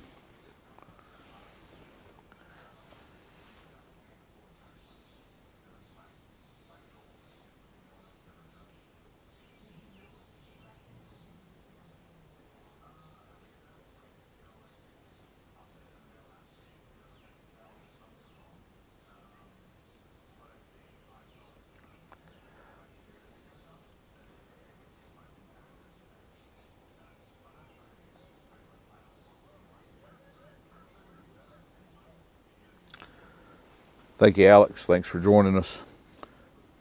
So you guys got a cruise planned departing Baltimore on Sunday.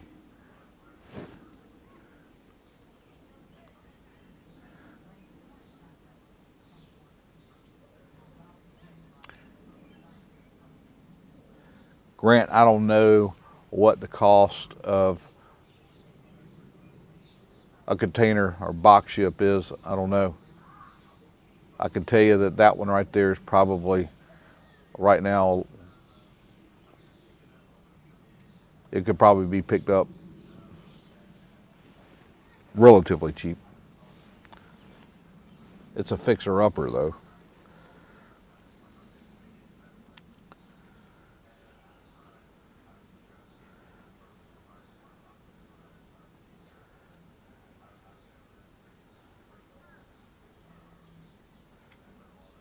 Yeah, we pulled back the trip.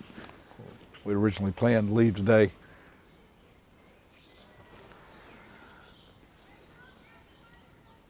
Not going to happen.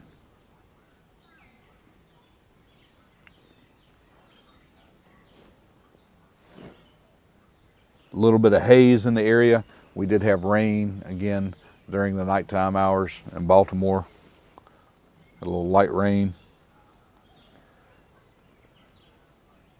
Man, it'd be great if we had some really clear weather tonight.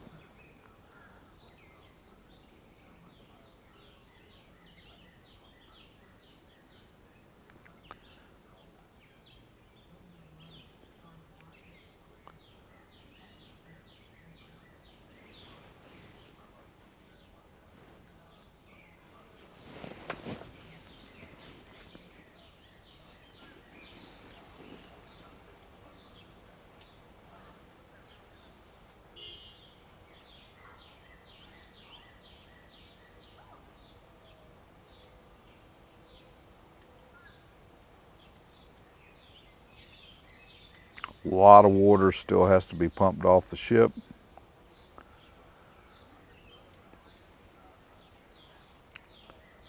Looks like they have 2 more stern anchor lines. Those are going to have to be picked up. The good news is winds are forecast to be very light.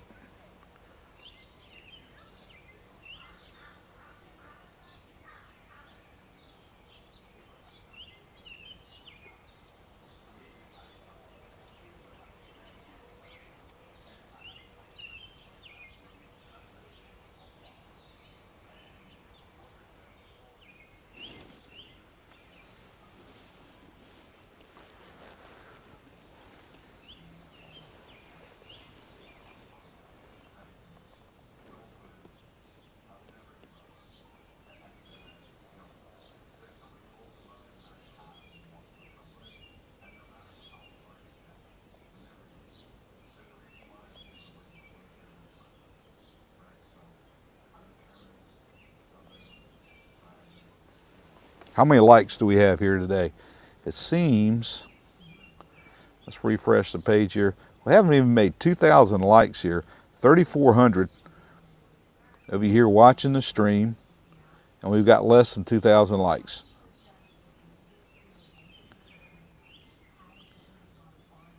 I thought the Minorcan Navy would step up today in anticipation of the moving of this ship. For you guys that have done it, thank you. If you haven't, why not? Hit that like for us. Not going to cost you anything.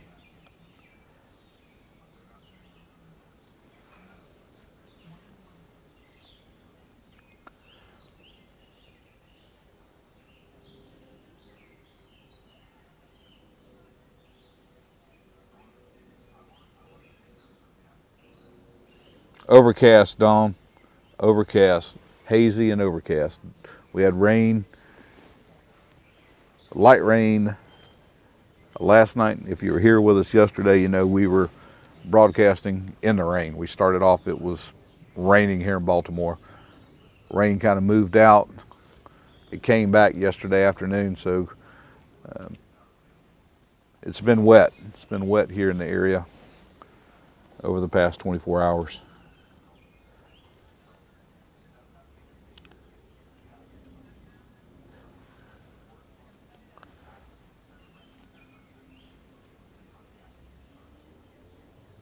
Thank you, Libby.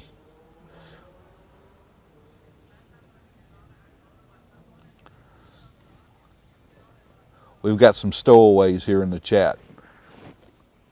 That's what it is.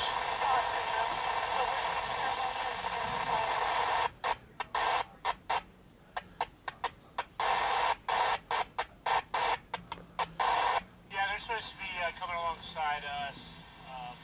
They take on fuel. They were on channel 11. They're supposed to be pulling their anchor coming over here. So if I get a hold of them, I'll let them know.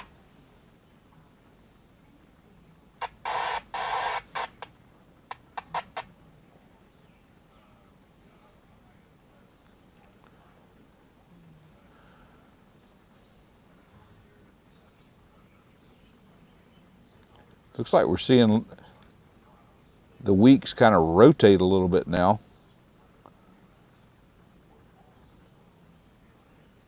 Maybe they're in the process of trying to put that chain that they've got down on the deck.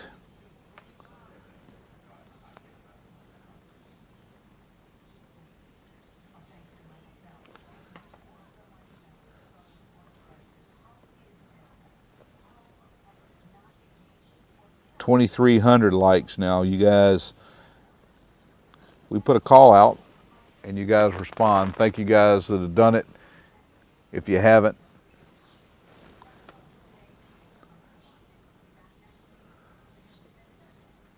consider it.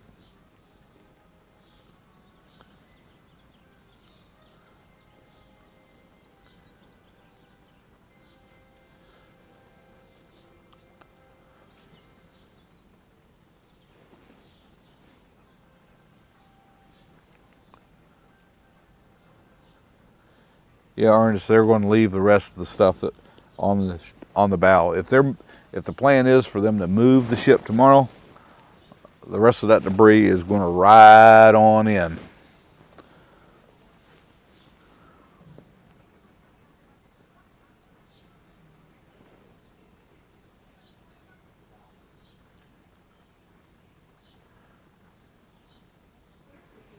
Thank you, Maine girl.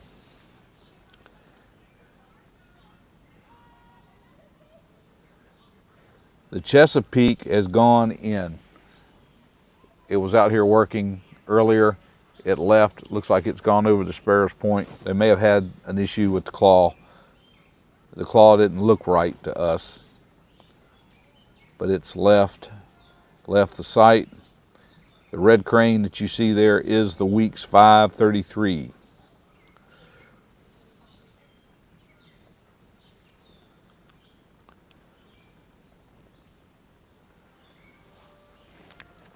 Thank you guys for joining us here live from Baltimore. You're on the Minorcan Mullet channel. It's 11 a.m. We've got about another hour here with you guys on the live stream. We are anticipating seeing the Dali move tomorrow morning very early. 2 a.m. local time, we'll be back live.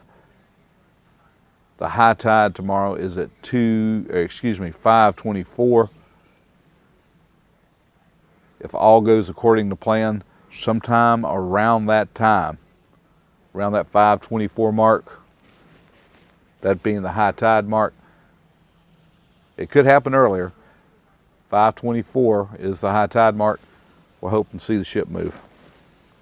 Hoping to see the ship back away, pulled back by tugboats away from that support pier that it struck March 26th when the accident happened. And then they will tow the ship back into port.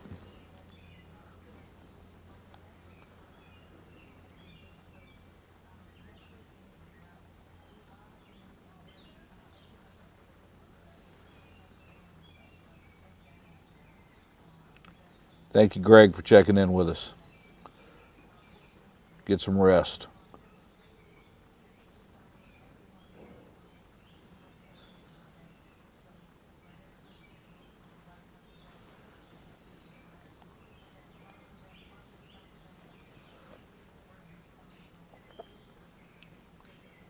We'll remind you guys, memberships are available here on the channel. If you want to come up on the top deck, love to have you. Memberships are available there.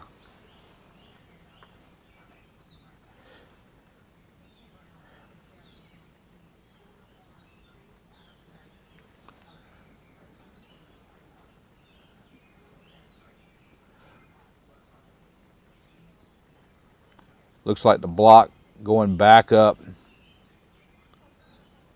on the 533. Tugging on some of that massive anchor chain.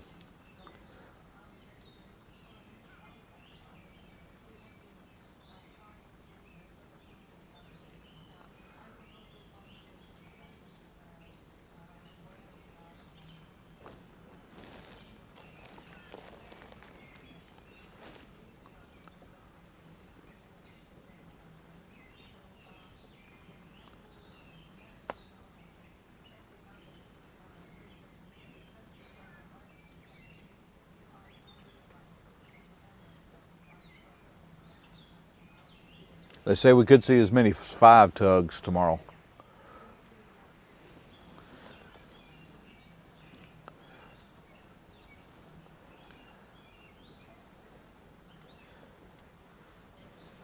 The Eric McAllister is already laying alongside the Dali.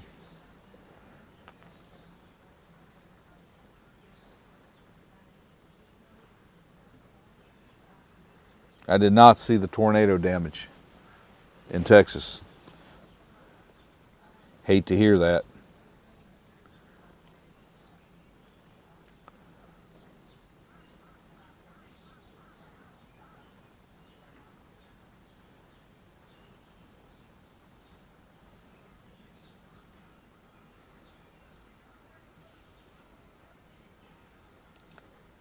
Derek Carter has made the move. Thank you for coming on as a sailor.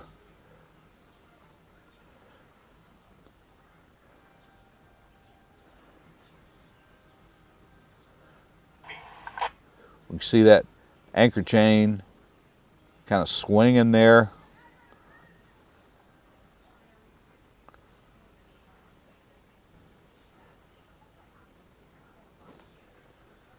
We know they're pulling on it. Coming down.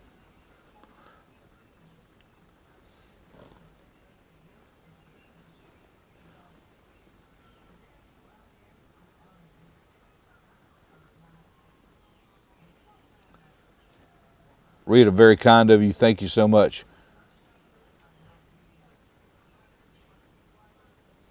Rita with her first super on a live stream. Thank you so very much.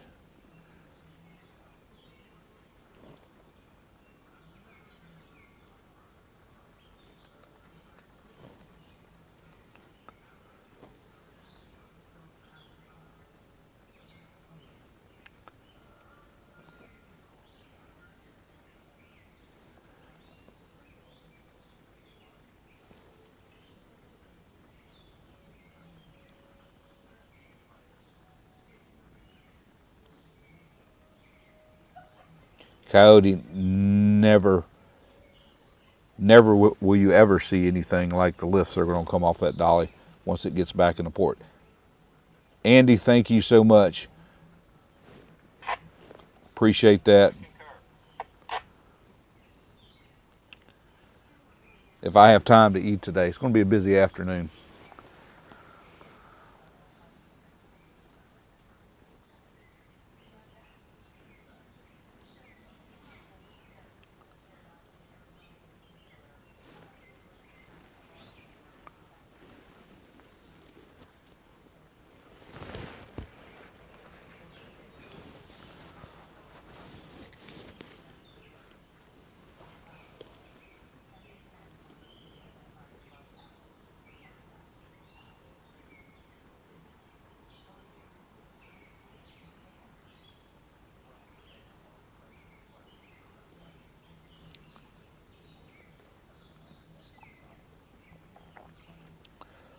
George, we can still see parts of the bridge that are still on the ship. They may be embedded into the deck, but I don't think those parts are going to hinder them from making the move.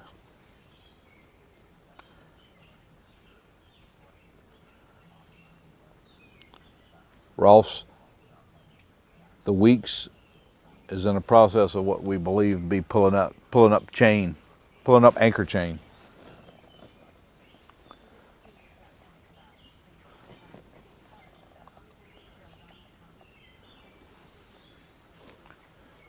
A lot going on here today. Chesapeake 1000 was in working. They left, went back to Sparrows Point. They may have some issues going on with the claw.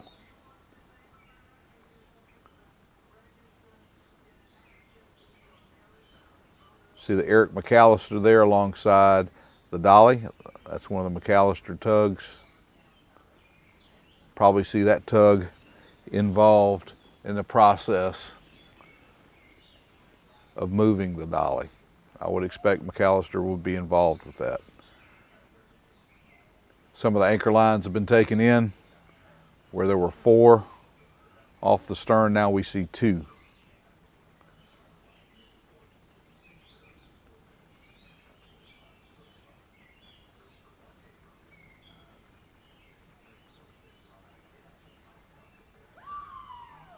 We've been here watching the 533 pulling on some of that massive anchor chain. Dr. John, thank you so much. Ezra Miller to the Charles Miller. Ezra Miller to the Charles Miller.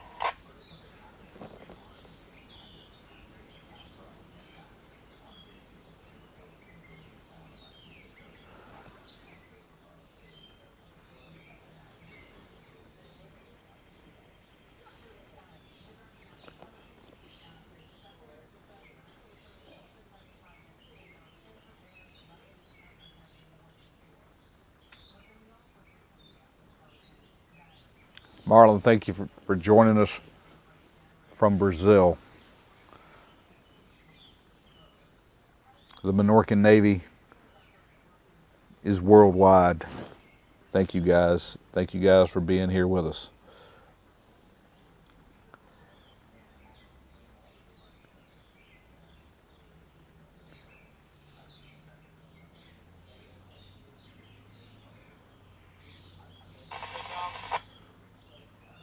Hey, Josh.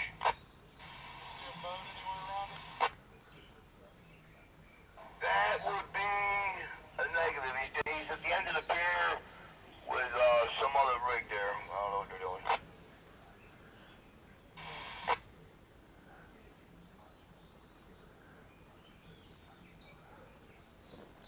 Well, most of the time the cranes are just moving these barges around and positioning, and then these derrick barges with the cranes on them actually have a spud system. Spud system works, it's like a self-contained piling system. They drop those down in the water and it holds it in place. The ones that don't have spuds usually are working off anchors to hold them in place while they're doing some lifting jobs. But usually they've got a spud system on the barge.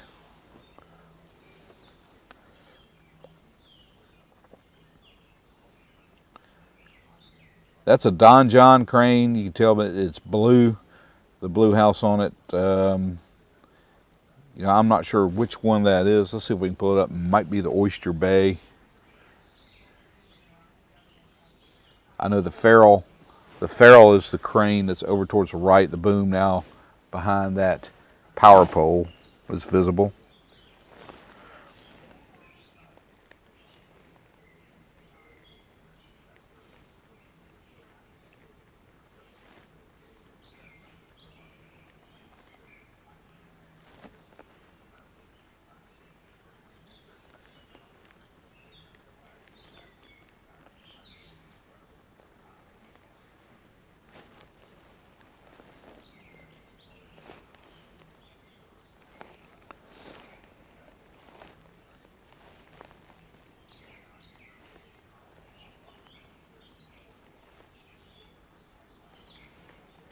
Yeah, I think that other blue crane is in fact Oyster Bay.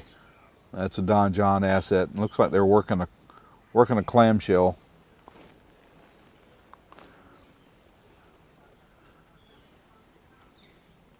On that crane.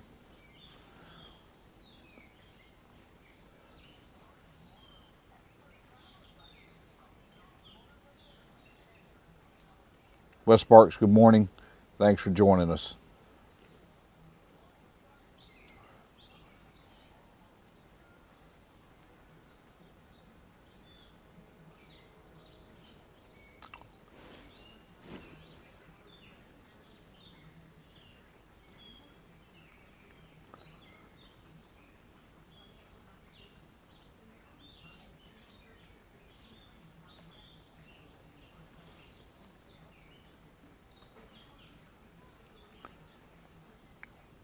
$3,300 of you in here with us. Thanks for jumping in here on Sunday morning. Expecting to see the Dali moved very early tomorrow morning. Operations are supposed to begin around 2 a.m. Anticipating moving the ship at or near the high tide, which tomorrow is looking like it's going to be about 5:24 in the morning.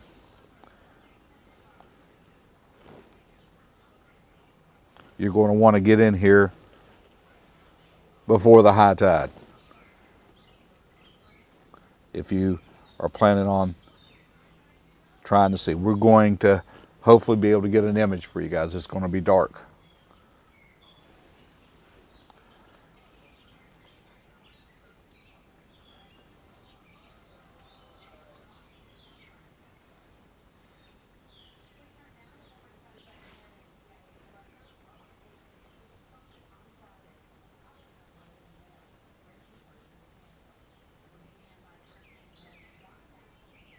Mel, the attachment on the end of the crane line is a clamshell bucket. It goes down, it closes around whatever is down there, and then they're able to pull it up. That's what we mean by a clamshell.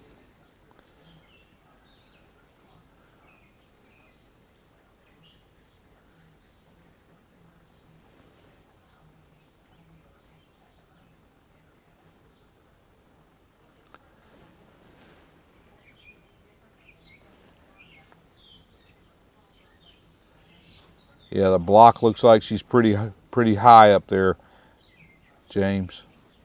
Let's not two block the crane.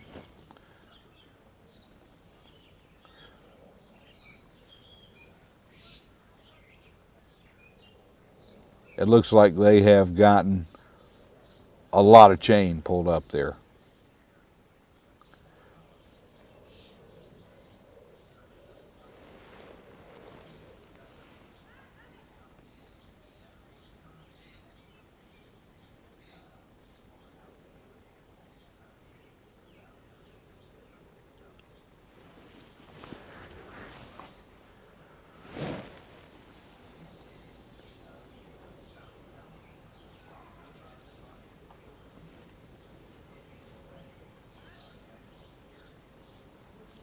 Frank, whatever damage is down there, the key here is to not inflict any more damage to the hull.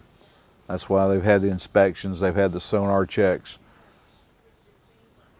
That would have had to all come out with a thumbs up for the decision to be made to move it.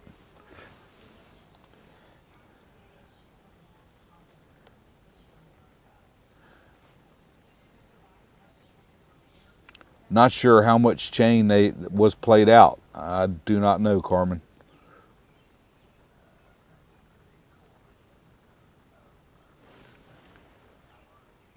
We can see it jumping around from time to time.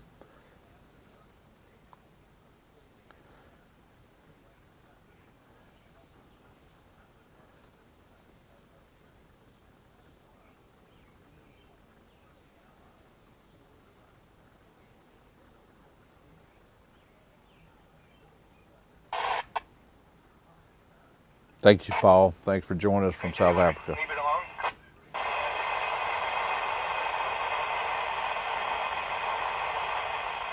You want 52 feet? 52 feet, right?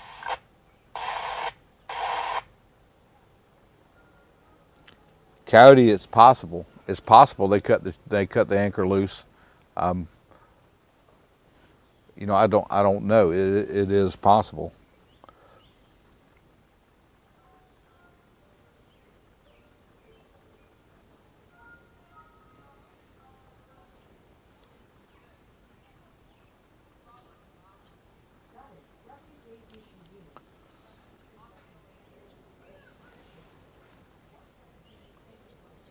Thank you, Scott. Scott jumping in here with his first ever super on a live stream. Thank you so much.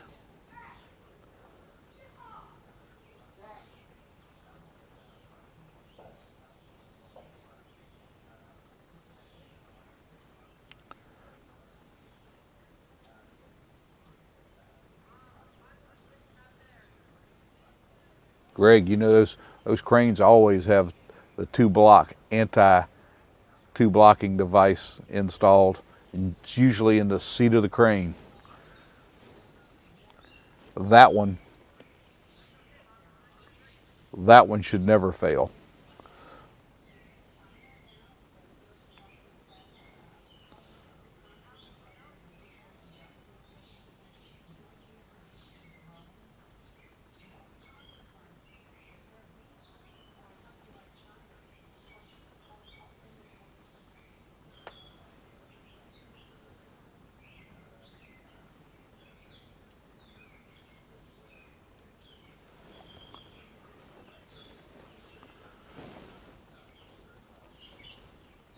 Thank you guys for joining us here live from Baltimore.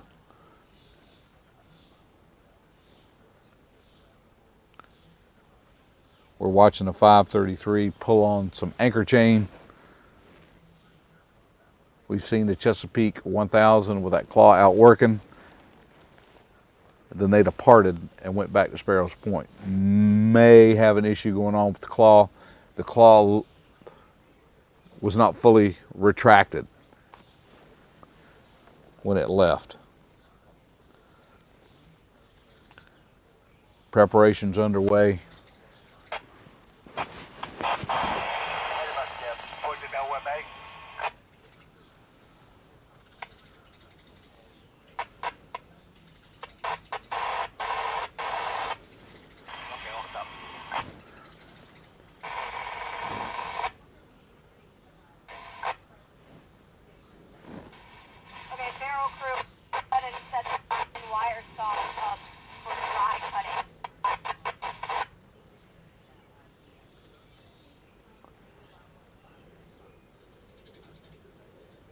Preparations underway to refloat the Dali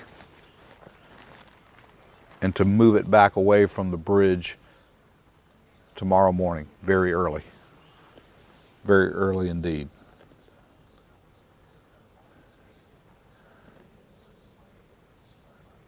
We're going to anticipate being back on air on YouTube at 2 a.m. 2 a.m. local time here in Baltimore. High tide is tomorrow at 5:24. We've been told by Unified Command that they hope to move the ship tomorrow near the high water mark.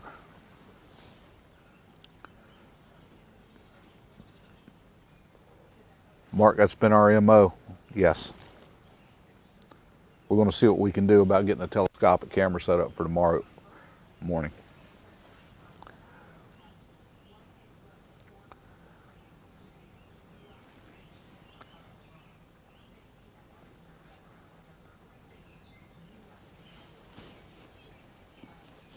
Two a.m. 2 a.m. Get the coffee.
just realized we didn't have the mic up for the radio.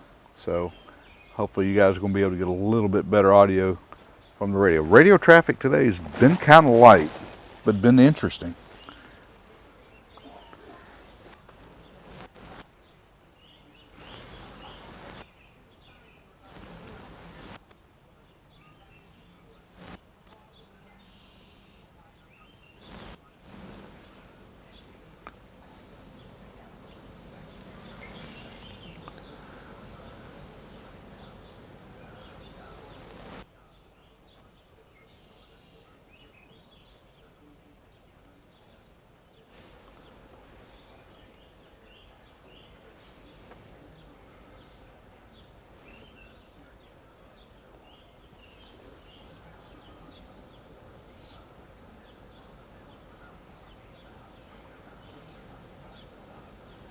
It'd be awesome to have some night vision equipment. No doubt.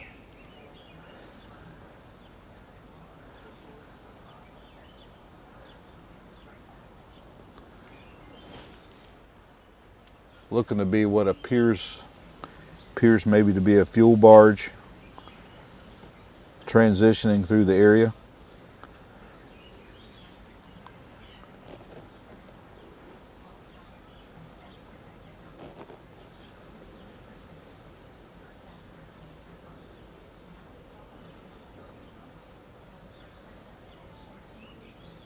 Maybe that's Tim B at sea right there.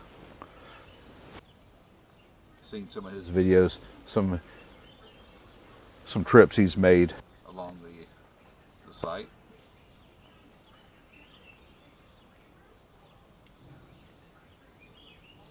Very well could be.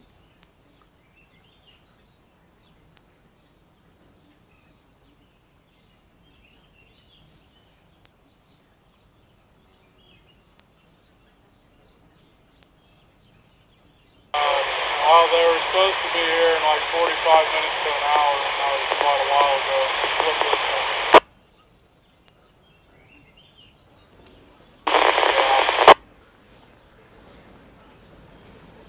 What do you want him to do?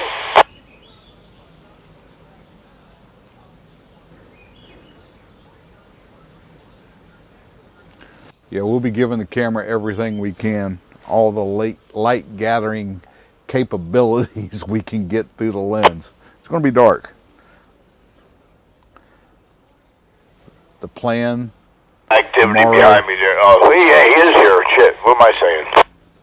I'm not sure. I was sitting down. I didn't see him. He snuck up on me. Easy. How's TikTok? Not on TikTok. Looking at a 97 Ford F-350. That was my next question, was how's That's not where I got it from. They want $79,000 for this truck.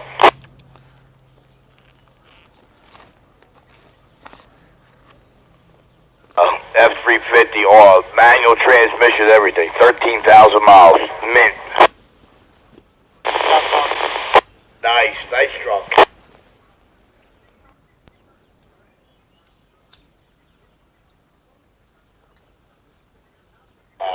I'll be right down there. Turn you loose, Captain. If they're on, you on 74, contain?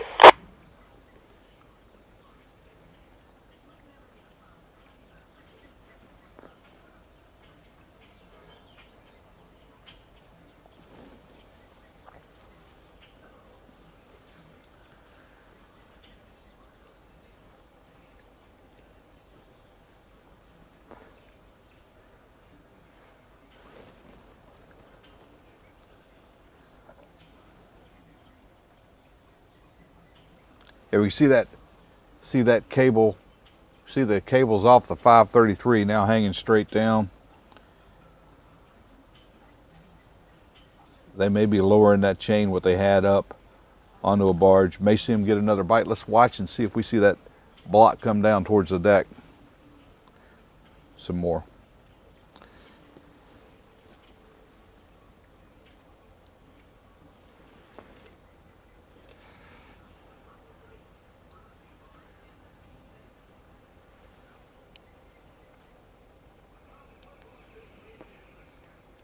maybe we'll try to make contact with Tim B and try to see if that was him. And if it was in fact, I'd love to share the video of him passing by the wreck there.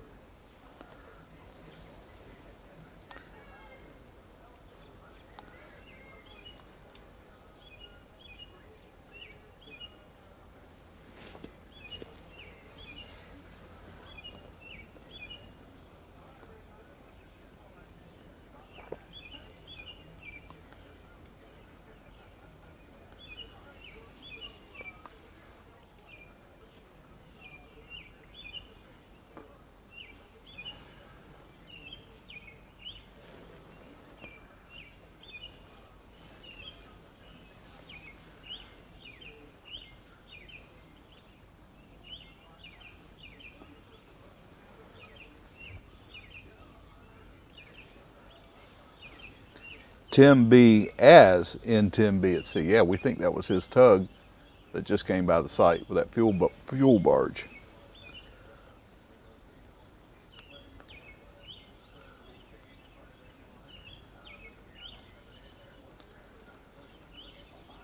We're going to go about 29 more minutes here on the live. We're going to terminate the live at noon time. We'll break down, get back over, try to make some adjustments, get ready for early morning tomorrow.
That in fact looked like the tug Red Hook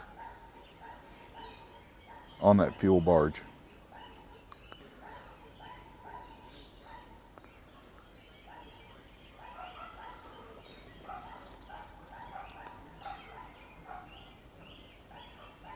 For approach your starboard side. Thank you, sir. Yellow and purple.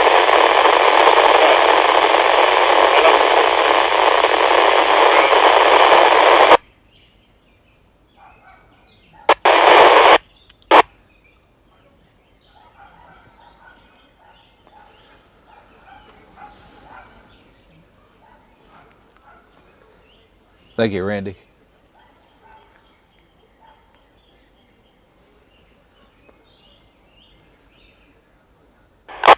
Checking it.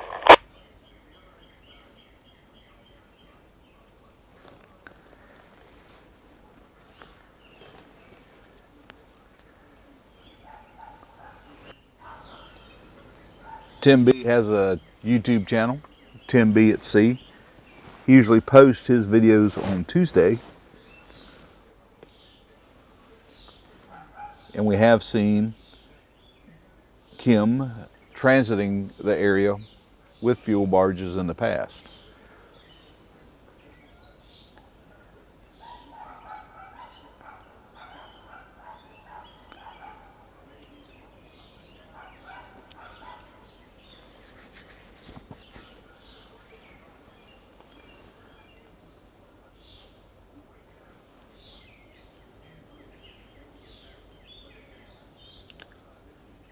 Block coming down on the 533.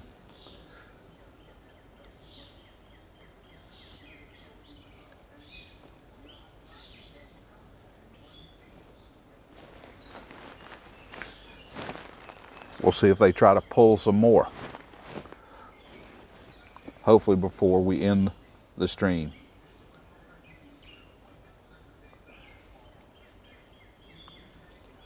Thank you, Robert. Thank you. Welcome.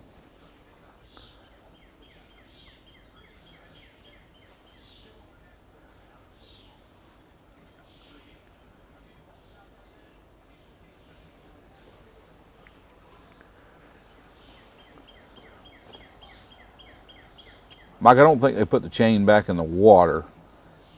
If they're getting it up, they're probably putting it down on the deck.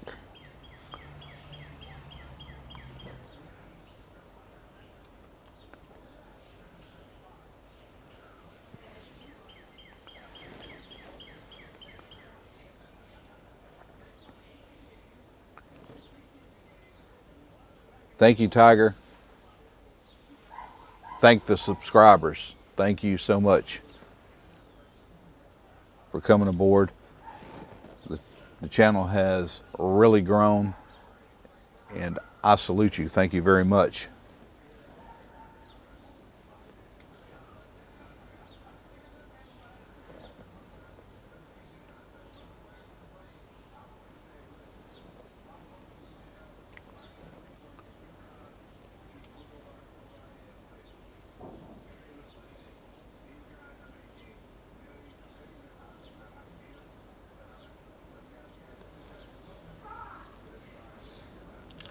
Edward Scissorhands has been busy, that is for sure.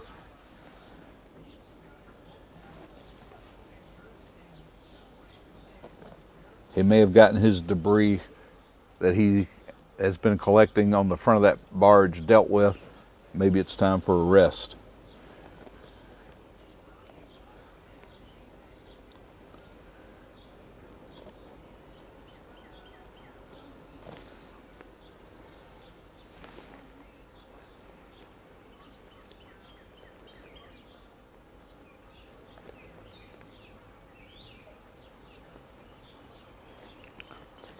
Chesapeake is showing it's over at Sparrows Point, over at Marine Point Terminal over in that area. They headed back in.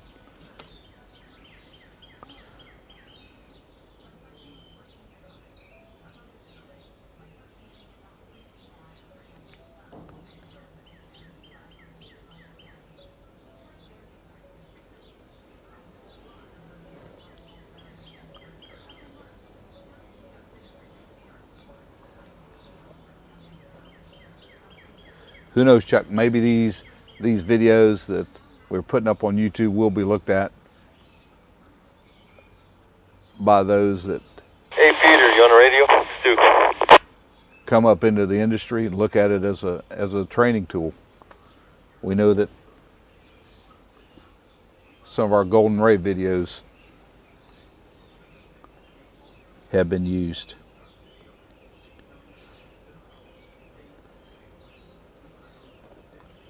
The legacy continues, and we're honored to be a part of it.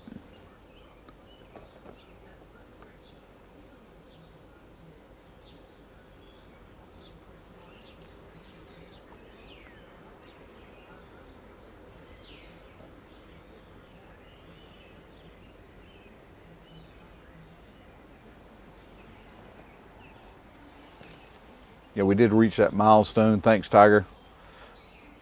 Did see that. 10 million views on YouTube.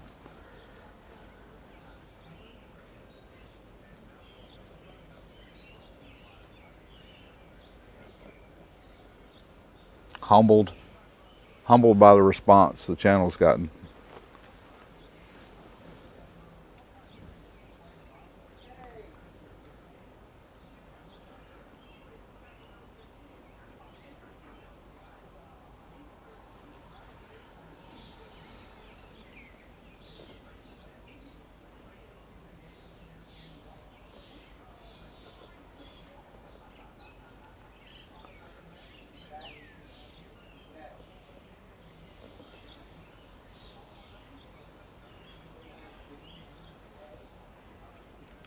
Jeff, I've never had any problem with other YouTubers using anything that we posted.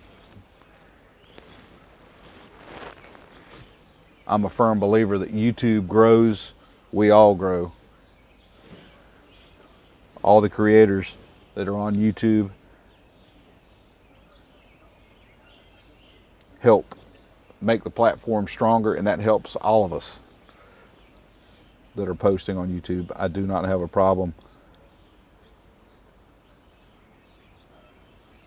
with fellow content creators on YouTube using anything that we put up.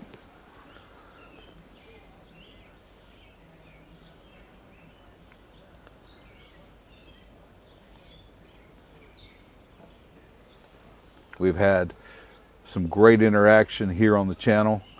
Jeff Ostroff has been a regular here. He stops in and checks with us in the chat.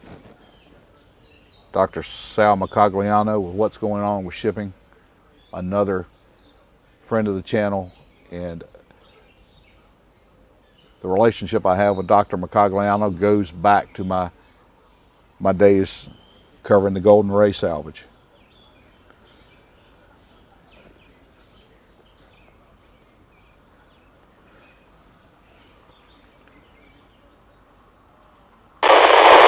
Roger, thanks, sir. Stream time live here in Baltimore. Well, what they've done here is amazing. Without that camera and that stream, a lot of this story would not have been told the way it was told. There was video of the incident happening. That was brought to you by Stream Time Live.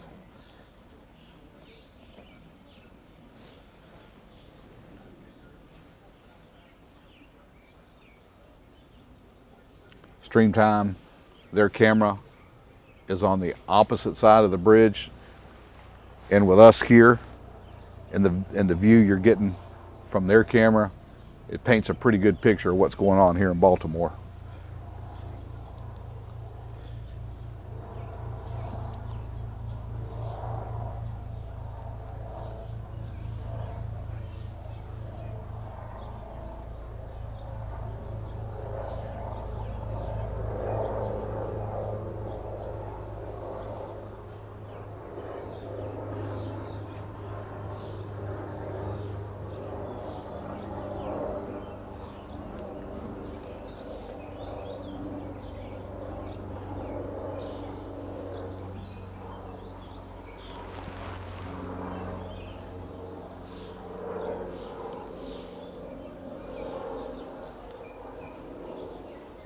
Thank you, Libby. And there are a lot of subscribers here that have monitors with Stream Time Live on and our stream going at the same time, and they help share information between both channels of what's going on, and I think that is pretty awesome.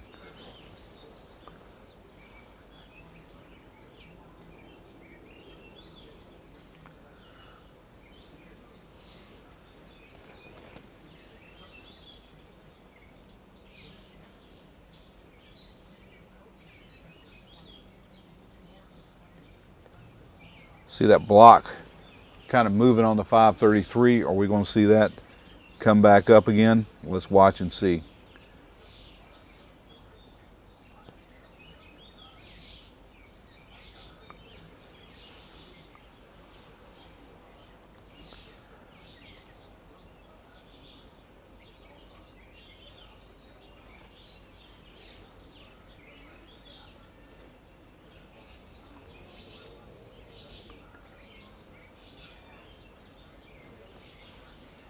Bill, thanks for the membership, becoming a sailor here on the channel. Thank you very much.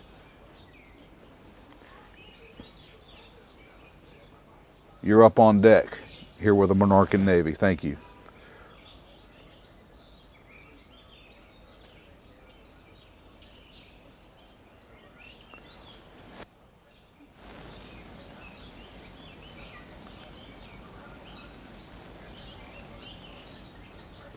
There's a light that's flashing. I think that's a light that is actually on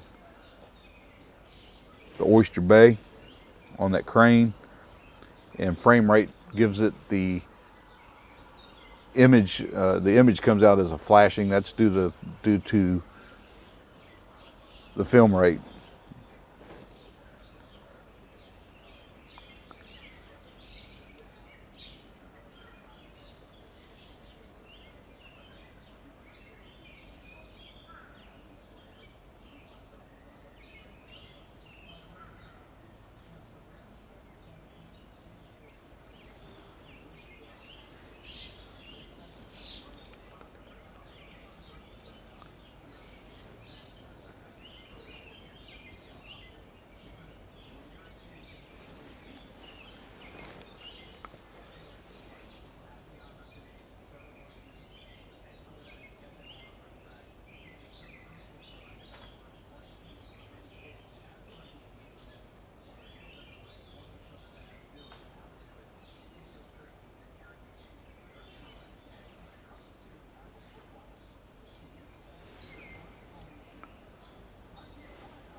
Dali Bridge, please go ahead.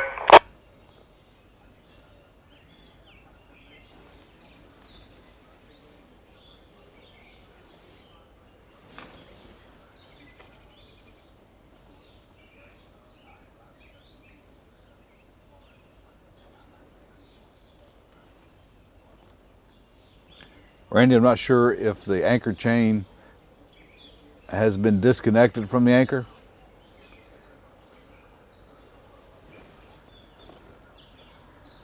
But they've been pulling on it, and we've seen a good bit of that coming up. They may be pulling the slack chain out of the way, but all this in preparation of moving the ship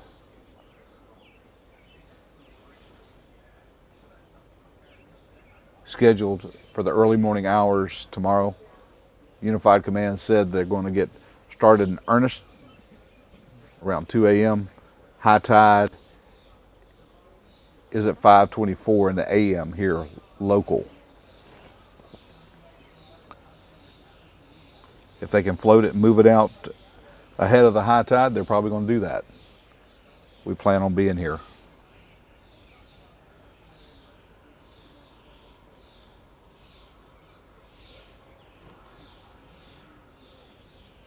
Neil, thank you very much. Harold, thank you.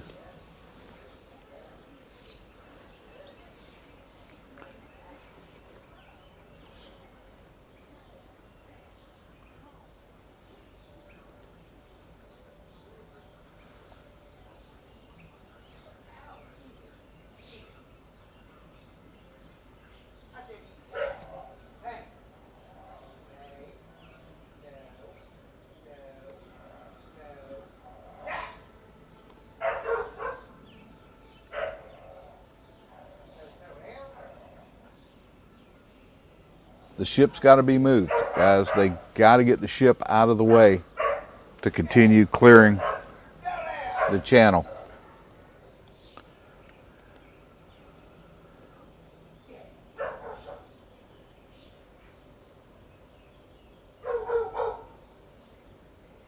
It looks like that may be that wire cutter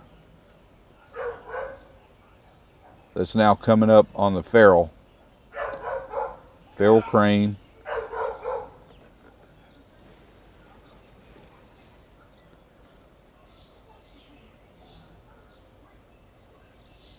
We saw that being used yesterday when they cut the big piece of steel that was on the bow of the Dali. That's what they used.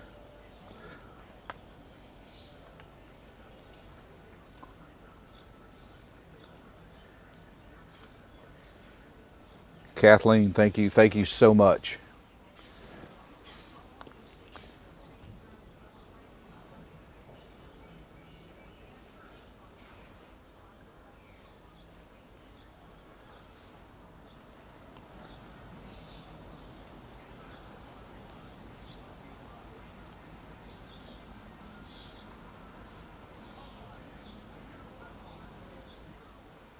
I don't know, there's a lot of protection around that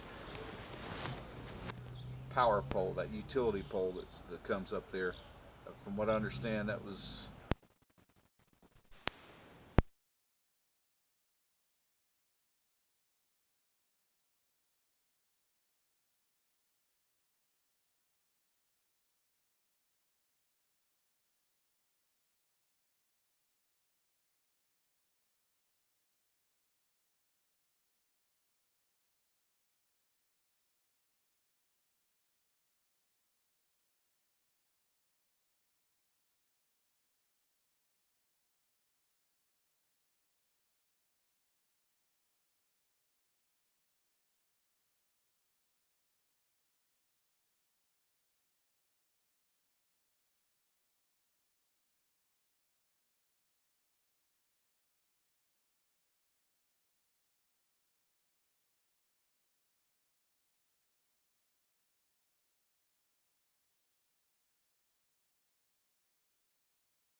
and hopefully the sound's back.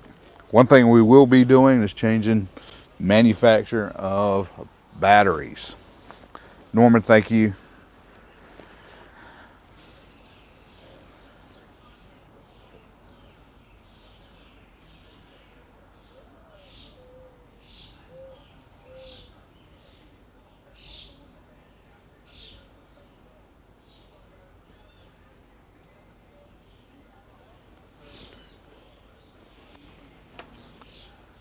Another inch. Stop. All right, moving on.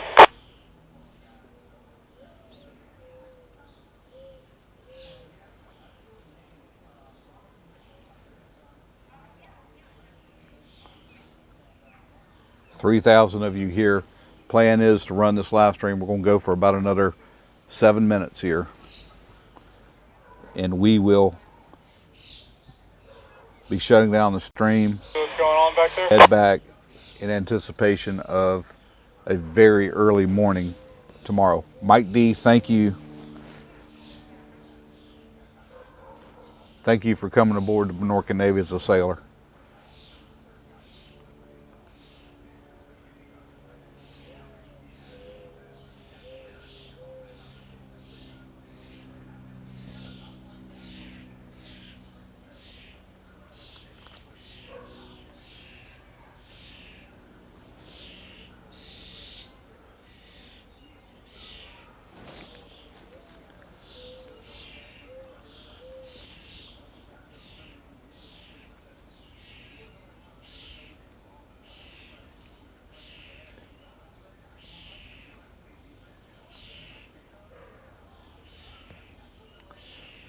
Right, yeah, definitely. We can see that block coming back up on the 533, and also notice the angle of the cable as it's coming up.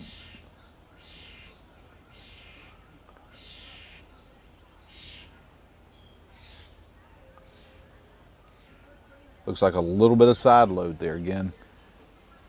Crane operators, very, very careful in side load conditions. Remember, that force is not coming directly off the shiv up there straight up and down.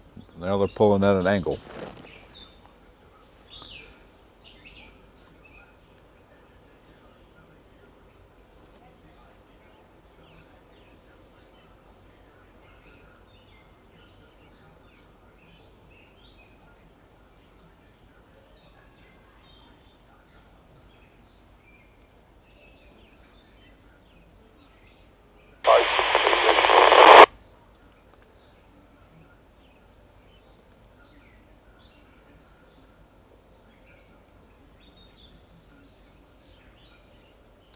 Neil, I think what they're going to do is this operation is going to be worked around the tide. Time and tide wait on no man.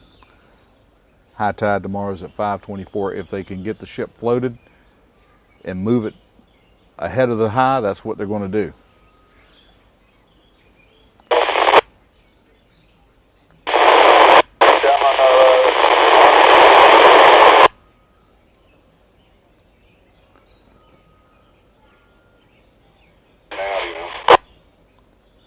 Wenzel, thank you. Might be Hannah.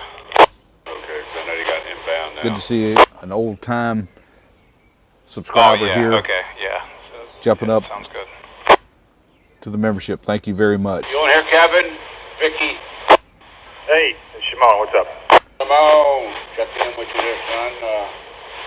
Driving on your quarter, I guess, the line in the hall bit. Just hang there. That'll do it. Hey, do you know when you got 2 orders for at the moment? I think we're going to have 2 of you guys for when they transit tonight, this evening. What do you mean? Oh, just for regular inbound traffic? Yeah, inbound, outbound. There's going to be a bunch of outbounds this evening, so I know that they requested two boats for that evolution. Alright, I got the paperwork here. Hang on a second, I'm reading it. Thank you, Brad. Yeah, it looks like it's still working on that chain. They may have cut it and shortened it, reattached to it, and now pulling up some more. Those guys up 0200 and then 05, I think. 5:30. Just, I guess once there's some daylight, see what's going on. That's a key thing, but we shall see. Yep, fingers crossed. John, I plan on being back at 2 a.m. in the morning. That's when they say they want to get started with the operation. They've already begun preliminary work for the refloat and the transit.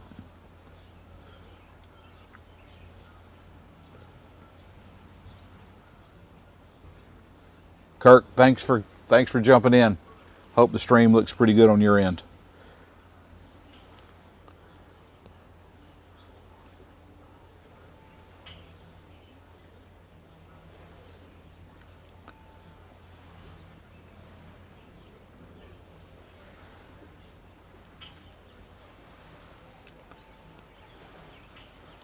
'70 Nissan Fairlady, part of the crew that has adopted me up here in Maryland, along with Toro 220.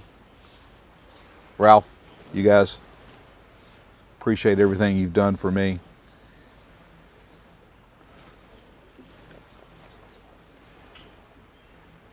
Those guys really make things possible for me too. I tell you what, it's been awesome. They've accepted me up here as family. Thank you guys.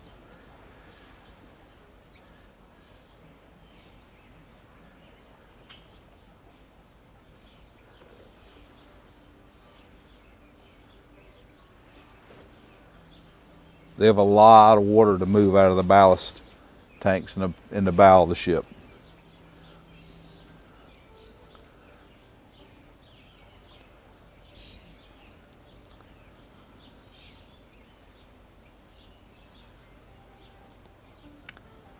Well, guys, it's noontime. Thank you so much. We're going to terminate the live stream now.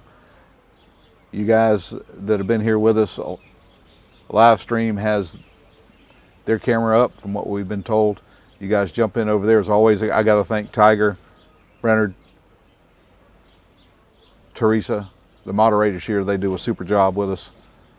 We will be back with you guys in the AM, very early, 2 a.m. local time here in Baltimore, to hopefully see the Dali backed away from the pier and then transition over back into the port. Thanks again for watching. And as always, we'll say, hey, you guys be safe out there.